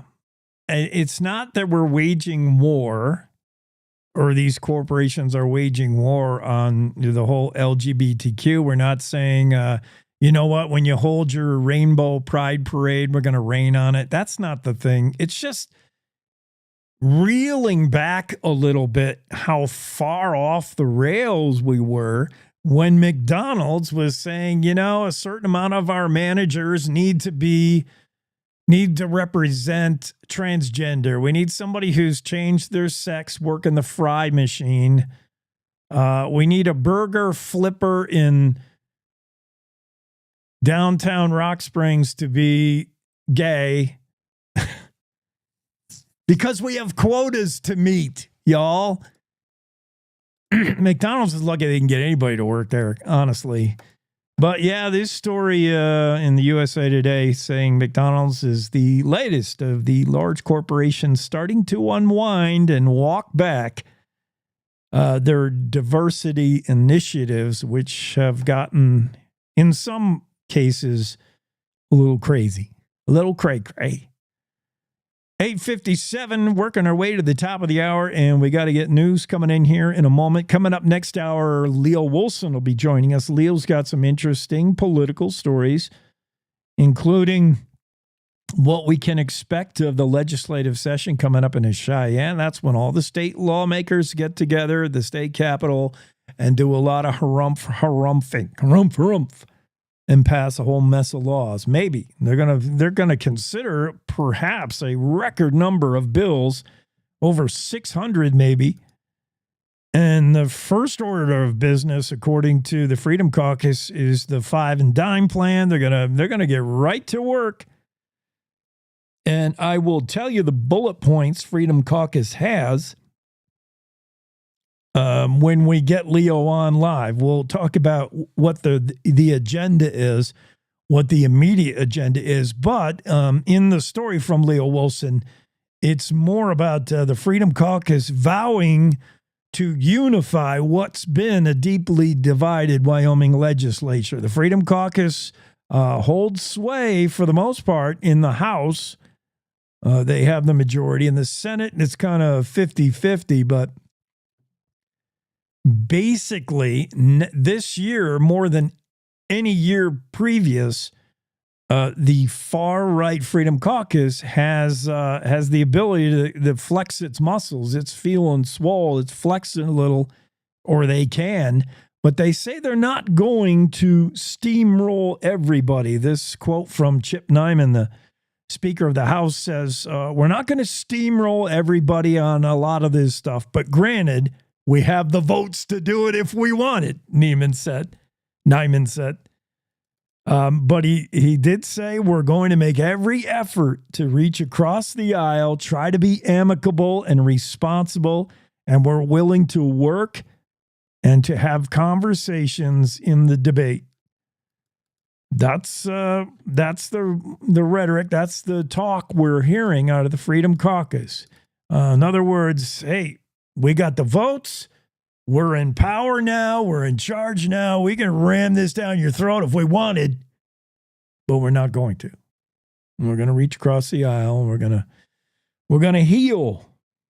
It's good words. It's positive words. That's the message I do expect to and want to hear from the Freedom Caucus. So good sounding words. We'll ask Leo Wilson, though, whether he thinks those are just words or whether we will see that put into effect. He's going to be down there covering the legislative session that'll be kicking off here in about a week. Be pretty quick. All right, let's do news. Riley Strand in for Wendy Core, top of the hour news now. It's time to take a look at what's happening around Wyoming for Wednesday, January 8th. I'm Riley Strand, in for Wendy Core, bringing you headlines from the Cowboy State Daily Newsroom, brought to you by Visit Casper. Visit Casper invites you to come enjoy the Casper International Film Festival from January 31st through February 2nd. A broad range of films from local and international filmmakers will be shown. Learn more and get your tickets at visitcasper.com. A federal bill called the Protection of Women and Girls in Sports Act of 2025 that would strip federal funding from organizations that allow males to compete in girls and women's sports has resurfaced as the new Republican-led Congress convenes. Sponsored by U.S. Senators John Barrasso and Cynthia Lummis, along with nearly 24 others, the bill would also specify under Title IX that boys and girls categories in sports are based on biological sex. State lawmakers have been dealing with a federal administration that was unfriendly to them and with a Congress that was gridlocked. And so the state has been kind of waging its own in this issue. And this is completely new for them because it's the first time that A, they're dealing with a transgender issue, but B, with actual, I guess, a friendly environment from on high. If the bill passes federally, it could simplify the work of the Wyoming legislature, which has grappled with transgender issues regularly for the past 3 years. Governor Mark Gordon and the Freedom Caucus held 2 separate press conferences on Tuesday. Cowboy State Daily's Leo Wolfson reports that Gordon was somewhat cryptic when asked what he expects from the Wyoming Freedom Caucus, but didn't mince words about how the Freedom Caucus took the majority seats in the Wyoming House. He said a lot of their success is due to out-of-state groups funding them. This is in reference to the fact that they are working under the State Freedom Caucus network. However, it should be pointed out that the vast majority of people who donated to the Freedom Caucus during the 2024 primary campaign were Wyoming residents. But the State Freedom Caucus network does pay the salary of the Freedom Caucus's state director. So there's kind of truth on both sides there.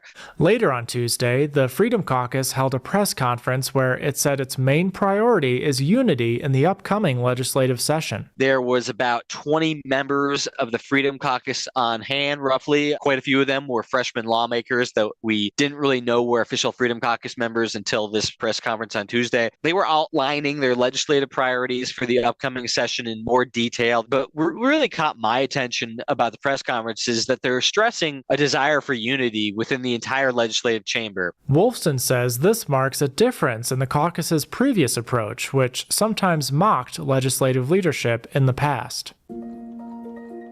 Balloons flying high over Wyoming aren't Chinese spy balloons or even weather balloons. Some of them come from a South Dakota company called Aerostar. Cowboy State Daily's Renee Jean reports that the company is putting balloons to work in ways so cutting edge, they almost seem ripped from the pages of a science fiction novel. One of their pilot projects, in fact, last year was fighting wildfires. And what they did, to me, this sounds like something a little like out of Star Trek. They just had this balloon somehow magically suspended over a wildfire for days on end in the same spot. With these balloons, you can create that stationary cell phone tower that's floating above everything, that's sending real-time information about the fire and what it's doing, the firefighters and where they are, the fire equipment and where it is. Aerostar president Jim Nelson says wildfires are not the only area where they are actively innovating applications with balloons. He sees lots of exciting future applications like monitoring cattle herds and crops or detecting methane leaks from oil wells. Grizzlies might soon be delisted from federal protection and hunted in Wyoming, but don't expect grizzly steaks on the menu at your favorite restaurant. Cowboy State Daily's Mark Hines reports that no matter what happens, selling wild game meat is illegal. They sold a gigantic tuna fish they caught in Japan or thereabouts for like 1.3 million or something insane to a restaurant. And this tuna fish was described as weighing as much as a grizzly bear. So the question is, if we get to the point where grizzlies are delisted and people can hunt them, does that mean someone could sell a grizzly bear to a restaurant? And the answer is no. And the reason for that is here in Wyoming and really the United States, you cannot sell wild game meat because that amounts to trafficking wildlife for profit. That's a no-no. That could land you in jail. That could land you with a $10,000 fine. Don't do it. Hines says those rules come from the 19th century when people were allowed to kill animals for profit and certain species were nearly wiped out. And now let's take a look at today's weather with Cowboy State Daily meteorologist Don Day. Wyoming in between weather systems today, so generally speaking, it'll be a fair, cool day across the state. Maybe a little breezy, few degrees warmer, but clouds will be increasing by later today and tonight, especially across the north as another Canadian cold front comes in. This front will move across the state tonight through the day Thursday rather quickly from north to south. This will spread light snow again across the lower elevations of the north, central, and the east. It'll bring also colder temperatures for Thursday. The mountains will pick up a little bit of snow, especially the northern mountains around the Black Hills, the Bighorns, the Beartooth Mountains. And for you folks along the Interstate 90 corridor, snow will be a little bit heavier there, so keep that in mind. We'll have another break Friday. Then another front will come in Friday night and Saturday, producing the same results. Light snow north to south across the state and another reinforcing shot of cold Canadian air. You can get Don's full forecast on the Cowboy State Daily website. I'll be back in just 15 seconds with more news. Open enrollment is here. Discover a range of low-cost plans from Blue Cross Blue Shield of Wyoming. Shop now to find the best option for you. Online, in town, in touch. We're right around the corner. Blue Cross Blue Shield of Wyoming. What's your plan? Wyoming author C.J. Box will travel across the country to promote Battle Mountain, the latest novel in his popular Joe Pickett series, which goes on sale February 25th. Cowboy State Daily's Andrew Rossi reports that Box prefers to tour the old-fashioned way because it helps him keep his ears open. He likes to listen in on what people are talking about in grocery stores and post offices and bars in Wyoming, and then incorporating these real-world issues and concerns into his novels, which is really made them so successful, because one of the interesting things about the Joe Pickett series is that while other serialized fiction series are stagnant in terms of readers or the readership is declining, the Joe Pickett series has actually been gaining readers with every new book. The 25th entry in the Pickett series traces the character's latest adventure, trekking across Wyoming to find missing elk hunters. Arthur Nelson, the wrong-way driver whose reported meth use and reckless driving led to the deaths of 5 young people on I-80, died in prison on Tuesday. Nelson caused a chain reaction crash on the interstate in 2023, killing 5 students traveling back to Arkansas after visiting Jackson Hole Bible College. Cowboy State Daily's Claire McFarland reports his case was unique because the father of 2 of Nelson's victims had forgiven him. You know, he was sentenced to like a century in prison for that in September, but he didn't make it that long. He died Tuesday. But what's been interesting about Nelson's case is that the father of 2 of the victims, later the mother of one of the victims, have forgiven him. Phil Prime, the father of 2 of the young women who died, has said at every turn that he has forgiven Nelson. Sarah Wimberly, the mother of another student killed in the crash, also openly forgave Nelson in court during his sentencing. Even as some sick patients test negative for illness, cases of the flu, COVID-19, and other viruses are spiking dramatically in Wyoming.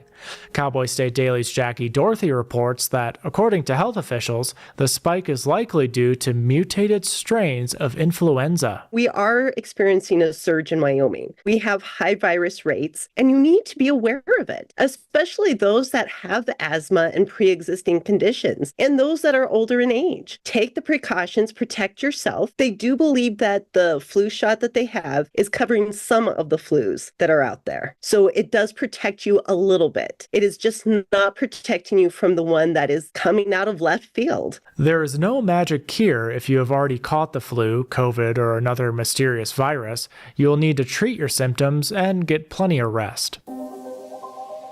The U.S. Fish and Wildlife Service plans to send trained and permitted shooters into Pacific Northwest coastal forests to kill up to 470,000 barred owls.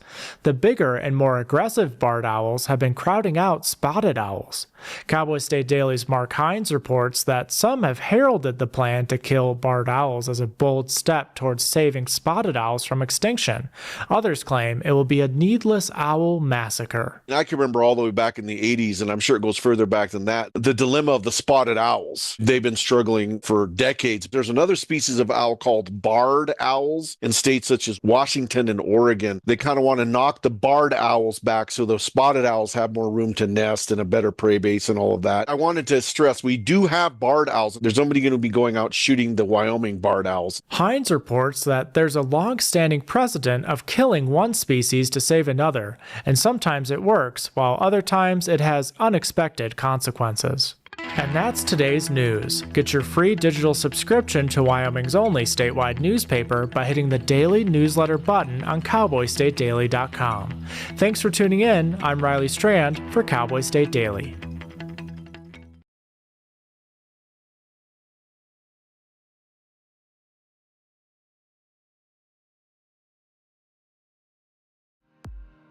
Thank you, Riley. 11 past the hour in the final hour of the show on this Wednesday. And Leo Wilson should be popping on here momentarily. We'll talk about a few of Leo's political stories. He's the political journalist for Cowboy State Daily. He's going to be making the trip down to Cheyenne here pretty soon to follow the legislative session. The Cowboys blew it last night. Oh, man. We had New Mexico in the basketball game. The Lobos visiting Laramie. We had them, man. Wyoming Cowboys put on a defensive clinic. They were shutting down New Mexico in the first half. At one time, Wyoming was up 27-13. Lobos are a high-scoring team. They depend on that offense. And Wyoming just choked out the Lobos and blew a 27-13 lead, ended up blowing. I think they were up by as many as 20-something and lost 61-53, a heartbreaker.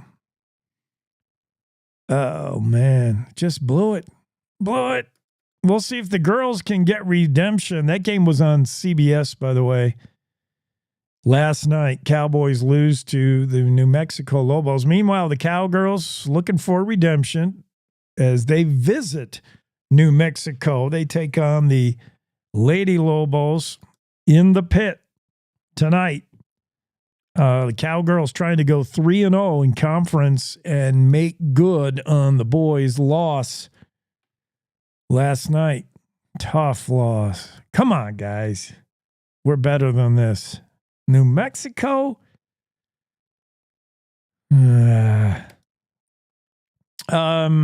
This day, maybe we could do this day in Wyoming history because I don't want to get too far into Leo's stories until we have Leo to talk about them.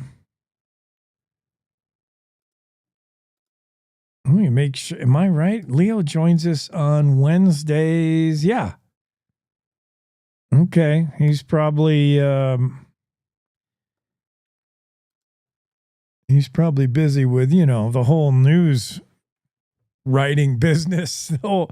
He's probably busy doing his job, but yeah, we need you on here, Leo, including today's story from Leo Wilson. Freedom Caucus vows to unify what's been a deeply divided Wyoming legislature. Despite having the votes to just do what they want, they promise they're not going to just do whatever they want. They're going to listen. They're going to reach across the aisle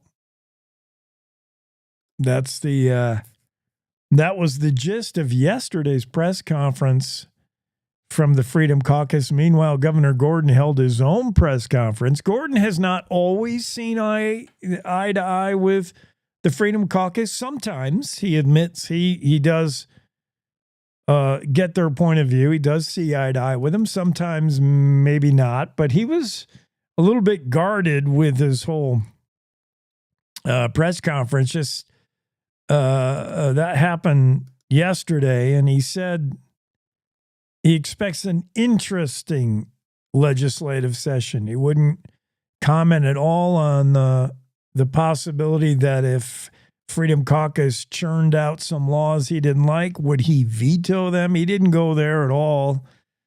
He just said it'll be interesting to see the bills they bring forward. I look forward to working with them on those bills and make sure the people of Wyoming are well served in that process. In other words, blah, blah, the canned rhetoric you would expect from the governor. He's not going to take one side or another. He's going to walk down the middle here and really doesn't tip his hand at all. But certainly at the last session, we saw Governor Gordon use the power of veto on certain pieces of legislature he didn't agree with. Will he do the same this time around, considering the Freedom Caucus has the ability, potentially the ability to override the governor's veto? Should the governor veto legislation, it would then go back to back on the floor, and it would need 2/3 majority vote to flip the governor veto. And certainly those numbers are probably there in the House, questionably the Senate, whether the Senate is a little more divided. But, that'll be interesting to see how that plays out. Here's Leo Wolfson. Since we can't have him live, let's have him recorded. Leo sharing a little bit about what the governor disclosed or what he didn't disclose yesterday in his press conference. Governor Mark Gordon and the Freedom Caucus held two separate press conferences on Tuesday. Cowboy State Daily's Leo Wolfson reports that Gordon was somewhat cryptic when asked what he expects from the Wyoming Freedom Caucus, but didn't mince words about how the Freedom Caucus took the majority seats in the Wyoming House. He said a lot of their success is due to out-of-state groups funding them. This is in reference to the fact that they are working under the State Freedom Caucus network. However, it should be pointed out that the vast majority of people who donated to the Freedom Caucus during the 2024 primary campaign were Wyoming residents. But the State Freedom Caucus network does pay the salary of the Freedom Caucus's state director. So there's kind of truth on both sides there.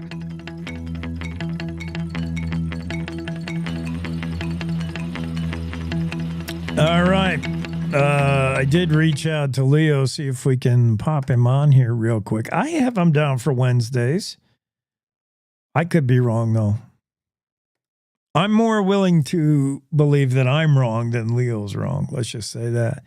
Leo Wolfson also had that story about the Park City Ski Patrol strike. That's still ongoing, as far as I know, down there in Utah, and it's got people pretty upset. 3-hour lift line waits. It's not even worth skiing. If you're in line for 3 hours to get a ride to the top, that's not worth skiing. I mean, you just take the day off. But that ski patrol strike has got things all gnarled up in Park City Mountain Resort. Leo Wolfson speculated whether it could happen here, what brought it on in Park City. And still no resolution with that. Another Leo Wolfson story, carbon dioxide labeled new proposition. State Senator Sherry Steinmetz wants to make carbon dioxide great again. Her bill would classify carbon dioxide as no longer a pollutant under her proposed legislation. Right now, carbon dioxide considered a pollutant, but what if, and this would be a game changer for Wyoming and globally, really. Sherry Steinmetz says, what if we no longer considered carbon dioxide as a pollutant? Leo Wilson has more on this story. Where did I go? Oh, yeah, right here. State Senator Sherry Steinmetz has proposed a Make Carbon Dioxide Great Again bill that would repeal low carbon energy requirements that coal plants retrofit carbon capture technology by 2030. Cowboy State Daily's Leo Wolfson reports that Steinmetz believes stricter carbon rules jeopardize the Wyoming economy, but critics of her bill say becoming carbon negative is necessary to keep coal-fired power plants alive. What's significant about this bill is that it would basically repeal a 2020 bill that was passed by the legislature that creates deadlines for coal-fired power plants to build carbon capture infrastructure at their facilities. So this refutes an effort that was made at the time by lawmakers who said they wanted to kind of provide a carrot and a stick so that these coal-fired power plants would be able to last longer and not get shut down because of not basically integrating to where the markets are headed towards a more clean, reduced carbon type output. Steinmetz's stance aligns with the views presented during the legislative session last year in a hearing that denied the effects of climate change. However, sources have said rising temperatures could exacerbate decades of drought already seen in the Colorado River Basin. Yeah, this is just another example of the major shift in thinking that we're on the cusp of, whether it's Wyoming or national. I mean, this is a major shift about to happen that is already happening, and it's the shift in power in the White House for sure. That's kind of at the heart of it. New president, Democrat to Republican, and Trump is Republican's Republican.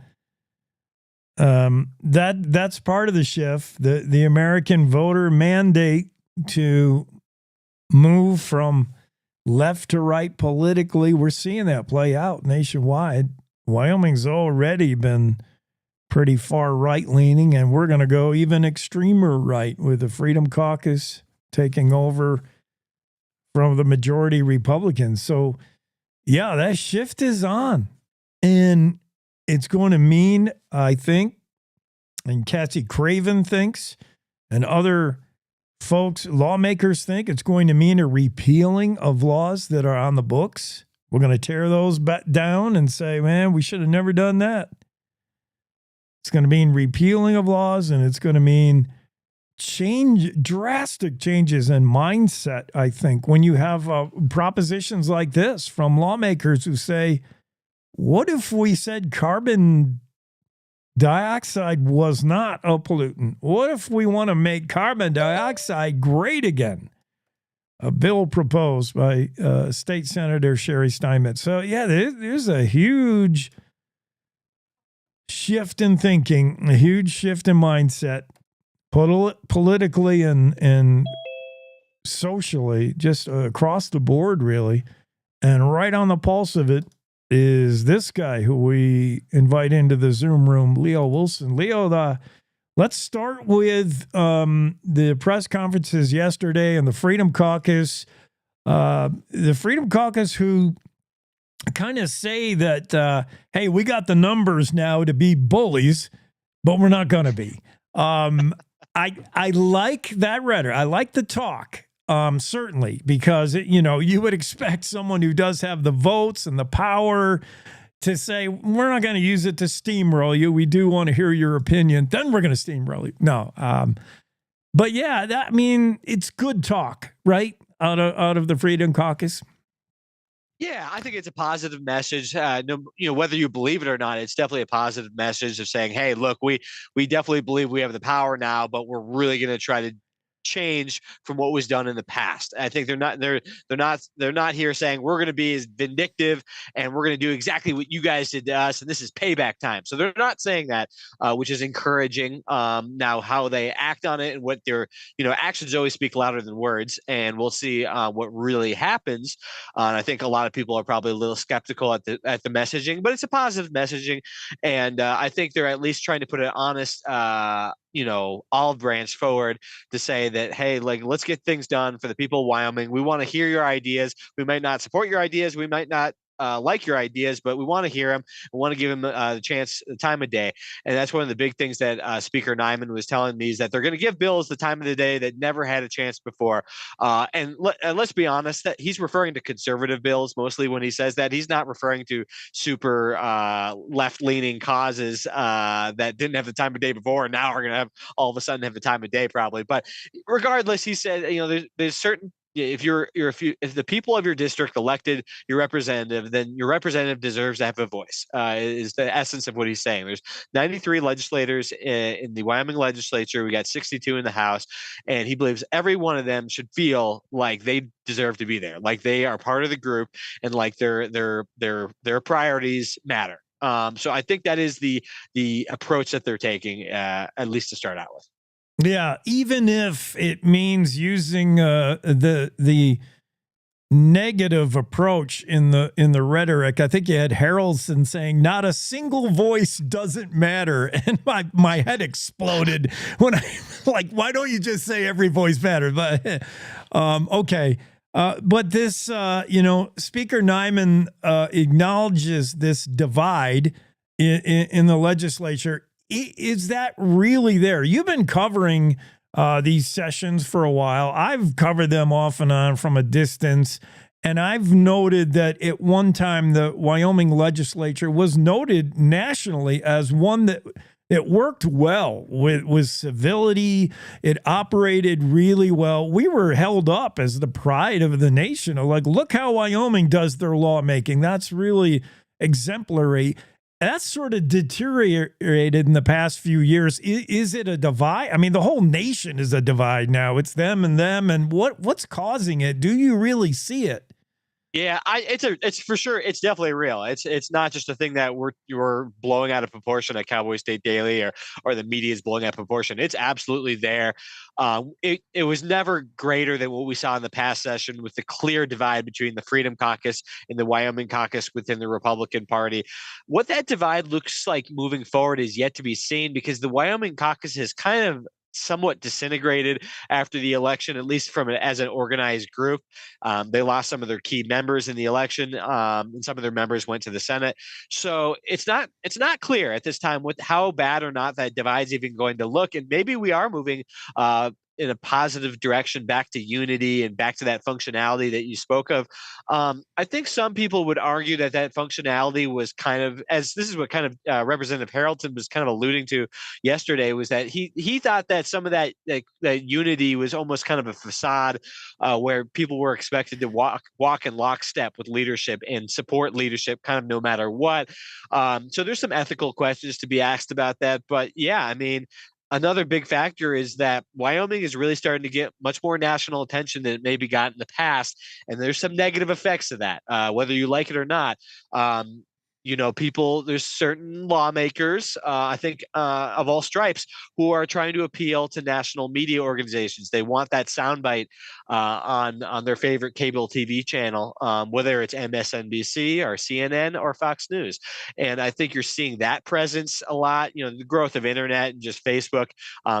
The public is probably more engaged in the legislature than it ever has been, and there's some negative side effects to that, although that's overall a very good thing. So there's just more scrutiny on the legislature than it used to be. It's a little less in the cloakroom, for what it's worth, and that's not to say that there was people doing shady deals, backroom deals, but there's things that are a little more on the microscope, and when you have things under the more microscope, there's a little bit of the ugliness comes into play more, and you start to notice. So I think there's a lot of factors, but yeah, there's more out-of-state money coming to Wyoming politics. It's just undeniable. We saw it during the last campaign season, hundreds of thousands of dollars pouring into these campaigns. So these legislatures are really getting influenced by these national groups for sure.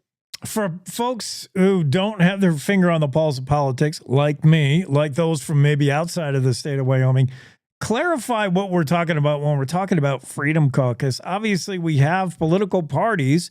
We have folks that are going to be in Cheyenne here in another week or so. They're going to have name tags that say either D or R. They're not going to say FC. Is the Freedom Caucus definable? Is it just a far-right version of the GOP? Like, what is it? Yeah, so I'm not going to please everybody with no matter how I define them. It's a... Yeah, we lost Leo. That's probably on his end. Sorry. We'll try to get him back. But yeah, we're trying to what is the Freedom Caucus? And Leo was about to clue us in, but I think we all sort of recognize it as a more right version of the Republicans, but it's not. It's not an actual definable. If you ask, everybody has their own definition as to what it is, and it's not like you can count on Freedom Caucus votes. Let's say if you had a piece of legislation that was supposedly sponsored by Freedom Caucus people, would everybody under the Freedom Caucus umbrella raise their hand and vote for it? Well, it depends on whether they're, Freedom Caucus people or just Republicans that are kind of right leaning. I don't know. It's hard to define, which is why I asked Leo to define it, and then we lost connection with him. Hopefully he can pop back in. I'm gonna make sure on my end I have the Zoom room open. All right, Leo, try again. If on your end you might be having problems. I know on our end we've had sketchy Wi-Fi, sketchy internet all morning because it's, I think, cold. Maybe that's why. But let's hopefully we'll blame it on Leo and on his end. I don't think it was me. Let's get Leo back in the room. Leo, how you doing? Sorry, was that you or me? That's not me. That was me. That was all me. Didn't know my laptop was about to die. That's apologies to our watchers. Anyway, I thought maybe the Freedom Caucus was pushing the button on you right then. Like, That'd be impressive. Yeah. Okay. So anyway, defining the Freedom Caucus. No one's going to be perfectly content with this definition, so I'll try my best. Some people label them the far right. I would prefer to call them just hardline conservatives. They're very, very tried and true and very consistent with their conservative beliefs. Very rigid with their conservative beliefs for whatever that's worth. So that is how I would decide them. They're very socially conservative. Wyoming tends to be a more little libertarian with its political leanings, more so than maybe deep red states in the South. And that comes into play a bit, but I would say that the Freedom Caucus is a little maybe less libertarian than some of these other Republicans per se. So that's defining that group. And then you have kind of the more kind of establishment Republicans, if you will, and people are not going to like when I say that. But when I say that, I mean kind of more of the Chamber of Commerce type Republicans, kind of more nuts and bolts and very standard kind of your George Bush type Republicans. And then we have the small smattering of Democrats, which for the most part, compared to Democrats in other states, tend to be a lot more conservative than your average Democrat elsewhere. Not all of them, but most, I would say. It's, if you hear some of the comments, most of them are pretty supportive of oil and gas and traditional fossil fuels. And most of them, if not all of them, support hunting as well. So there is that. It's hard to, define, and it's hard to put everybody in a box, and it's the reason why we have votes when it comes to the House and Senate, because we don't know who's going to be yay or nay. You got to find out. So even though it looks like this Freedom Caucus, however you want to define it, is holding sway in the House, they probably have majority numbers there. Is maybe 50-50 in the Senate with their influence. They have positions of leadership. They've never been more powerful in Cheyenne than they are this session. So, yes, they have the ability, if they wanted, to ramrod some things through, I would imagine. And if they do, and it gets to the desk of Governor Gordon, will we see veto? Will we see line item vetoes? And Governor Gordon has just not given us any intel. Yep, exactly. And I covered his press conference yesterday as well. And that's the ultimate question. I think that's what Chip Nyman was kind of referring to, is that, they could ramrod stuff quite a bit, but the political optics of that is not great. It doesn't sell well, I think, with voters in the next election. And then you have the Gordon factor. And at the end of the day, Gordon has the veto power. The legislature can override him with a 2/3 vote. But on most issues, I don't think that his supporters, the people in the legislature who still like him, are going to want to override him too much. There'll be some small instances where they for sure do, and we would have seen that last year if given the chance. But at the end of the day, he holds a lot of power, but he's not really hinting at whether he's going to utilize that power so much. He wouldn't, during his press conference yesterday, he wouldn't even really comment on any of the bills in any way, positive or negative, when I asked him about it. So it's really hard to say where he's going to go. Personally, I think we're going to see a lot of him doing a lot of not adding his signature, but letting bills pass into law. So that's an option he has, where he can let a bill pass into law without putting a signature on it. It's almost kind of like a passive aggressive way of saying, I don't like this bill, but I'm not gonna stop it. I think we're going to see a lot of that this session, and something he's definitely done a lot in the past. I don't think I genuinely think that he does not want to make war with the Freedom Caucus. I think if he wanted to do that, he already would have made that pretty clear.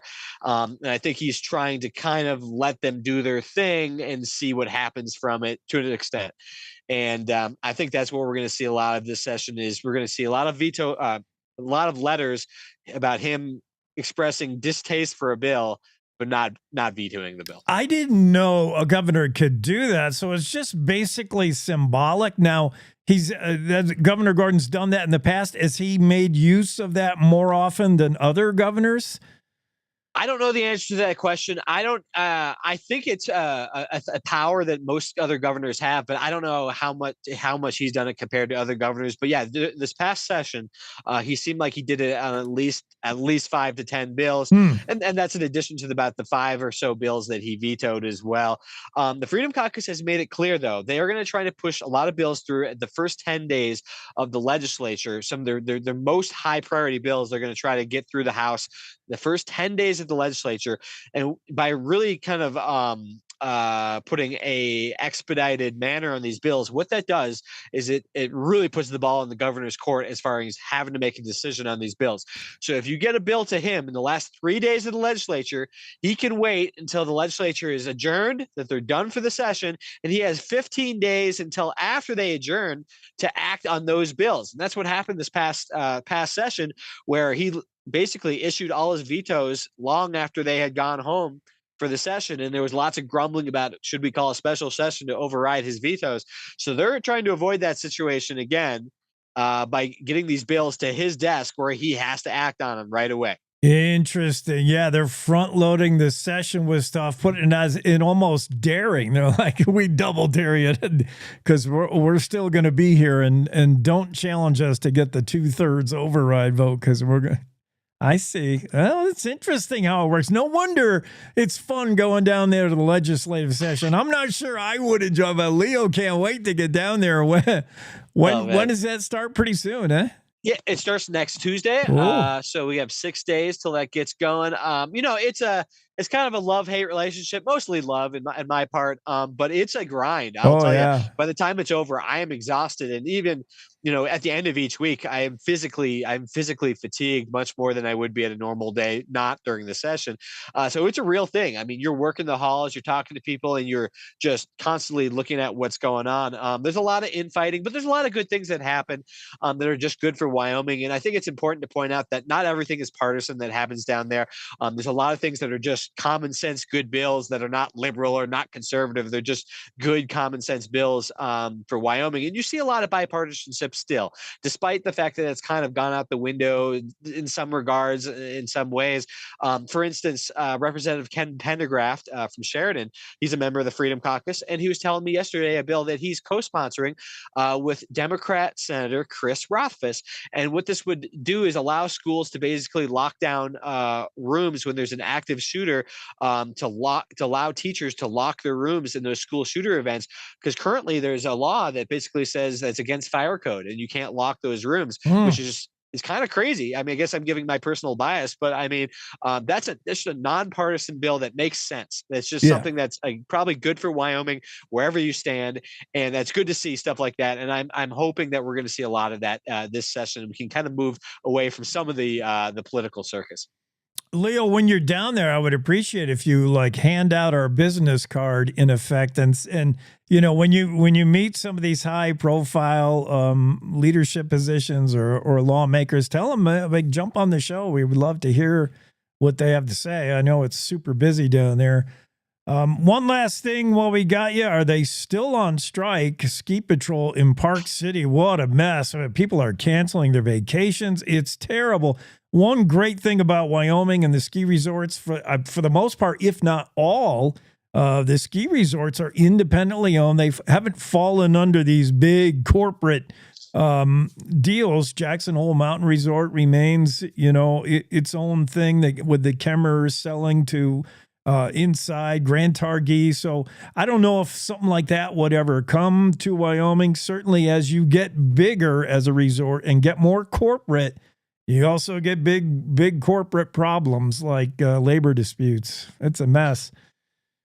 Yep, absolutely. So they actually did reach a tentative agreement late yesterday. So it looks like the strike has ended for now. I certainly wouldn't rule out it flaring back up again. But yeah, it's a really interesting situation. Park City is about one of 17 mountains around the country that have a unionized ski patrol. And it's no different than any other kind of union strike that you've seen in any other industry. They were fed up with not getting the base wage that they wanted. They were requesting an increase in the base wage from $21 to $23 an hour, which I'll tell you may seem somewhat respectable, but living in a town like Park City, very expensive place to live, extremely expensive, definitely right on par with Jackson. That is not an easy wage to live on. If you're making $21 per hour, that is pretty tough to make rent unless you can find like 12 roommates. So it's an understandable thing, and the Ski Patrol had it. They're owned by Vail Resorts, the Vail Resorts Incorporation, which owns dozens of ski areas now around the country. It's not just Vail. They own Park City, Whistler in British Columbia. They owned a few mountains in the Midwest. They owned the ski hill I grew up skiing on in Minnesota. So they're really a corporation. I can tell you that for whatever it's worth, don't be fooled. This is a corporation. And they're very different from a mountain like Jackson Hole. Jackson Hole is absolutely one of the top resorts in North America, but they're very different. They're kind of connected to a family-owned type situation still. And I talked to Jackson Hole, the head of Jackson Ski Patrol, Drew Nealand, about the situation, but they're not looking at it as like an advantageous situation. He said this is bad for the ski industry altogether. They want it to be resolved. This is not like one of those things that Jackson Hole could take advantage of and get more visitors. It doesn't really work like that. It's kind of a blot, a scar on the industry as a whole. It's not a good look. And at the end of the day, it's just a tough thing. It's not just Park City. I mean, almost all these mountain towns have gotten extremely expensive, especially in the last few years. They've always been kind of expensive. Like, let's not kid ourselves, but the housing prices have just astronomically increased.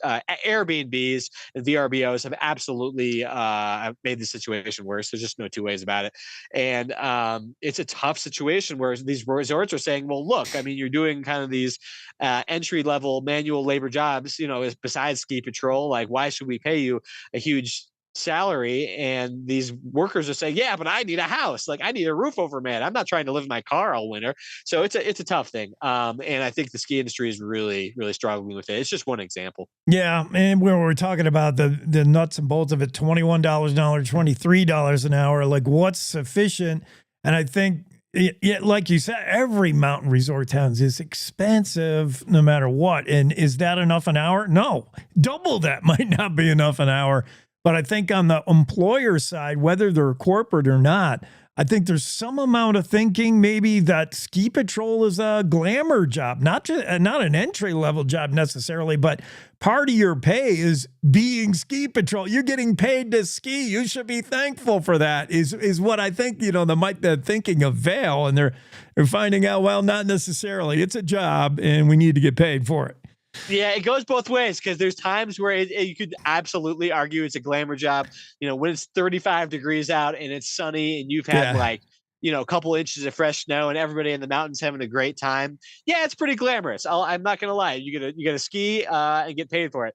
Then there's times when it's like 5 degrees out and there's a -20 wind chill. And you have to rescue somebody who broke their leg inside a gully, and you have to try to get them out. And you are working through heinous conditions and putting your own life at risk. It's not so glamorous then, and that's when you're working for the money. So it goes both ways, and it's a seasonal type gig. So I think almost all these patrollers aren't getting paid during the summer, so they have to figure out what they're going to do there. So it's like I said, it's a tough situation. But yeah, I mean, it's all perspective. The sheen can wear off after a while, the same as it will for Leo about halfway through this legislative session, to be like, yeah, this isn't so glamorous anymore. This is a lot of work. All right. Well, thanks for these stories. I'm excited to see what you dig up down there in the Capitol. It's going to be a wild one. Thanks, buddy. Yep. Thanks, Jake. Yeah. Leo Wilson joining us, Cowboy State Daily political reporter, and he's got a bunch of stories you have got to read in the Cowboy State Daily. These recent stories, including the Freedom Caucus vowing that they want to reach across the aisle and unite this upcoming session, even though they have the numbers and the power maybe to bully pulpit it.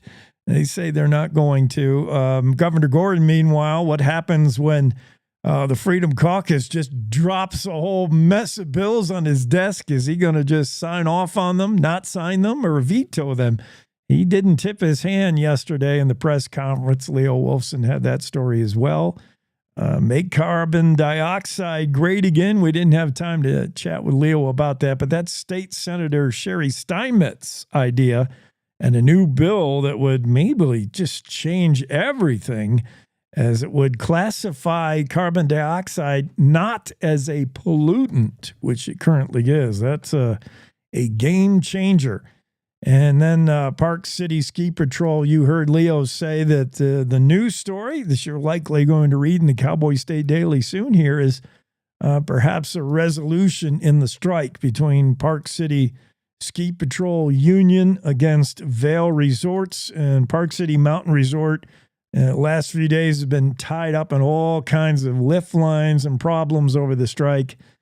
Maybe some resolution there. You can get back to skiing down there in Utah. We'll see how that turns out. But these stories and more from Leo Wilson of the Cowboy State Daily, super interesting. Back with more of those right after this quick weather report from Don Day. Wyoming in between weather systems today, so generally speaking, it'll be a fair, cool day across the state. Maybe a little breezy, few degrees warmer, but clouds will be increasing by later today and tonight, especially across the north as another Canadian cold front comes in. This front will move across the state tonight through the day Thursday rather quickly from north to south. This will spread light snow again across the lower elevations of the north, central, and the east. It'll bring also colder temperatures for Thursday. The mountains will pick up a little bit of snow, especially the northern mountains around the Black Hills, the Bighorns, the Beartooth Mountains. And for you folks along the Interstate 90 corridor, snow will be a little bit heavier there, so keep that in mind. We'll have another break Friday. Then another front will come in Friday night and Saturday, producing the same results. Light snow north to south across the state and another reinforcing shot of cold Canadian air. Back to the studio. Cowboy State Daily Morning Show with Jake continues. Thank you, Don. 13 in front of the hour. It's time for This Day in History. This day, January 8th, 1790. Woo, we going back a little ways. Normally we're This Day in Wyoming history, but occasionally if it's a huge national interest story, we might include that. For instance, this one. This day, 1790, the very first State of the Union address was given by a president, and it was, of course, President George Washington giving the State of the Union address. I'm not sure we had good TV coverage back then. I don't know who he gave the address to in Washington, D.C., presumably. Did we have D.C. set up yet? I know for a while the nation's capital was in, like, Philadelphia or something? I don't know. If I ever had to take a test to prove that I'm an American, if I had to take the test that immigrants take to become Americanized, nationalized, I would probably fail. Like, what are the three branches of government? Where's the nation's capital before Washington, D.C.? Boston? Philadelphia? It's shameful how much I don't know about the country I live in, but George Washington delivered the first State of the Union address from somewhere on this day in 1790. In this day, 1815, U.S. forces led by General Andrew Jackson defeated the British in the Battle of New Orleans. Yes, there was a Battle of New Orleans. 1815. The battle was fought actually after the war was over. The peace treaty was negotiated, signed, but news didn't get to distant Louisiana until later. So, that's oddness. 1815. On this day in 1877, troops under Nelson Miles attacked Crazy Horse and his followers on the Tongue River in Montana in what is known as the Battle of Wolf Mountains. The battle started by happenstance as the encamped troops of Miles under his command had been in the field trying to chase down Crazy Horse. They became aware of his presence when Crazy Horse was sighted. They moved in early in the morning. The Sioux held off the army sufficiently long enough for their families to escape. It would be the last battle commanded by Crazy Horse, who would surrender in May. But of note, that this battle is often claimed that the U.S. cavalry engaged Crazy Horse. This is not correct, though. Miles' command, I don't know. I've lost interest in the back. I remember it was one of the last battles before Crazy Horse just gave it up. The Tongue River, the Battle of the Wolf Mountains, took place today, 1877. This day in 1884, territorial legislature convened in Cheyenne. On this day in 1891, the Board of Charities and Reform was created by legislature. That's the state agency that back then and still today operates penal institutions, for instance, all the prisons, and come under the Board of Charities and Reform, created this day in 1891. On this day in 1926, the Wyoming Pioneer Association was incorporated. They actually formed all the way back in 1884, but officially incorporated this day in 1926. They started out of a small pioneer cabin located in Douglas, and have now, they quickly outgrew that, and they still exist today. The Wyoming Pioneer Association, you'll run into them during the state fair. You'll see what they do, Wyoming Pioneer Association. They're just trying to, keep in memory, keep in history all the pioneer efforts that made Wyoming, Wyoming. And this day, 1933, 700 rabbits were killed during a rabbit hunt in Thermopolis. Yeah, back in the day, rabbits were a scourge. They were, they populated like rabbits. And they would have rabbit hunts where people would sticks would smash rabbits. Yeah, they went rabbit smashing in Thermop back in this day, 1933, and killed 700 of them. And back on this day in 1943, Wyoming announces its first winter antelope season. All these things happen on this day in history, January 8th. I think we've covered just about every story we wanted to get to. I think so. Let me make sure, and then we'll recap. I'm going to take one more quick break. We'll be right back with the final segment on this morning show, the Wednesday edition of the Cowboy State Daily. Thanks for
Yeah, back at it, 5 in front of the hour. We've hit just about every story. One more from Claire McFarland. I don't think we've fleshed out fully, and that's this story headline: Lummis and Barrasso help revive federal trans sports ban in the Senate.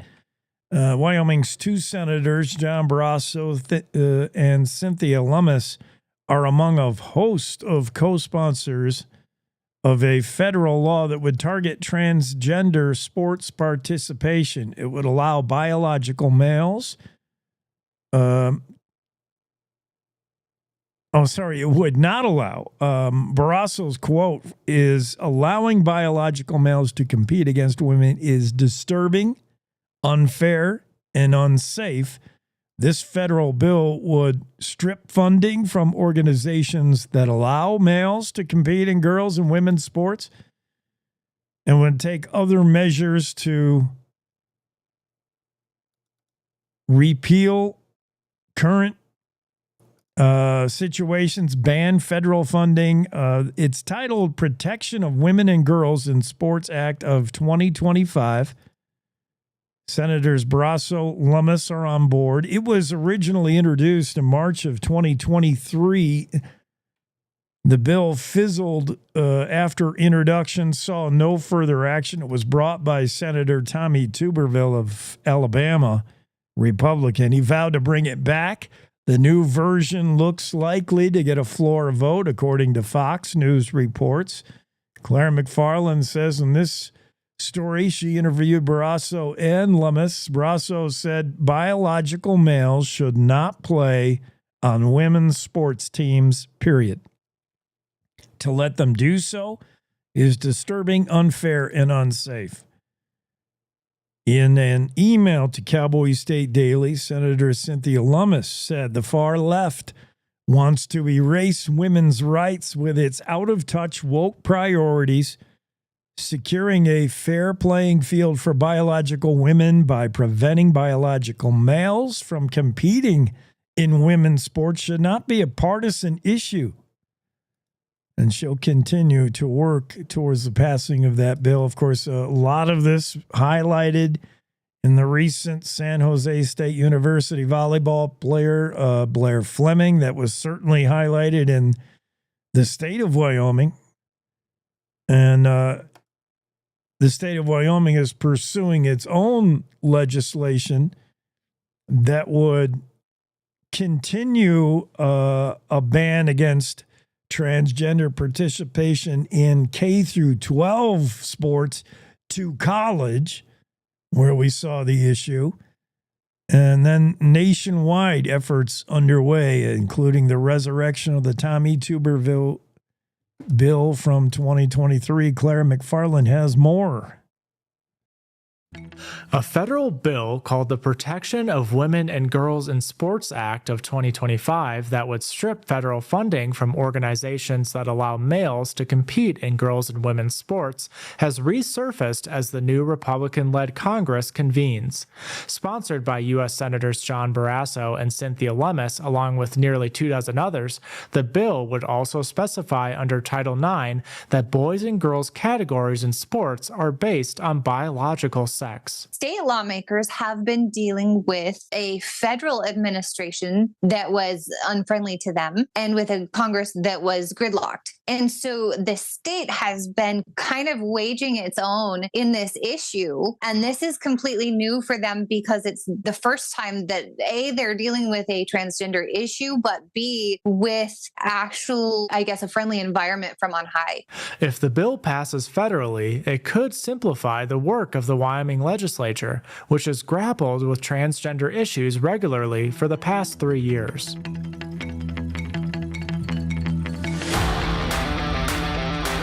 Yeah, well, that concludes all the stories we wanted to get to today and did, including how many bison are too many bison in Yellowstone National Park. Montana is suing the feds for its management of buffalo in Yellowstone. The movement to ban transgender athletes from participation in sports moves to the national level with support from Wyoming senators. The Freedom Caucus holds most of the cards, but insists they'll be fair in dealing in the minority voice in Cheyenne. Veto pen at the ready. Governor Gordon says simply, it'll be interesting. Killing owls to save owls. Owlmageddon is underway in the Pacific Northwest. And just to recap, we like spotted owls. We don't like barred oils. Okay. Are those Chinese spy balloons over Wyoming? They're actually from South Dakota and a company called Aerostar.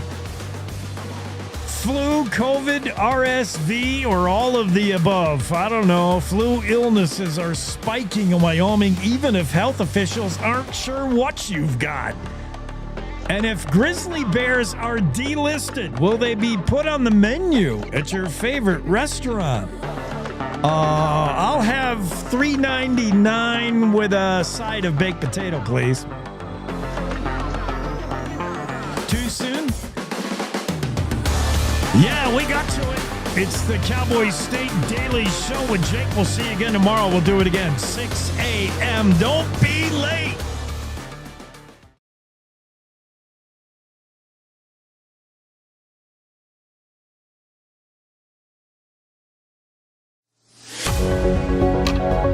Good morning. This is the Cowboy State Daily Morning Show with Jake. The new way Wyoming wakes up.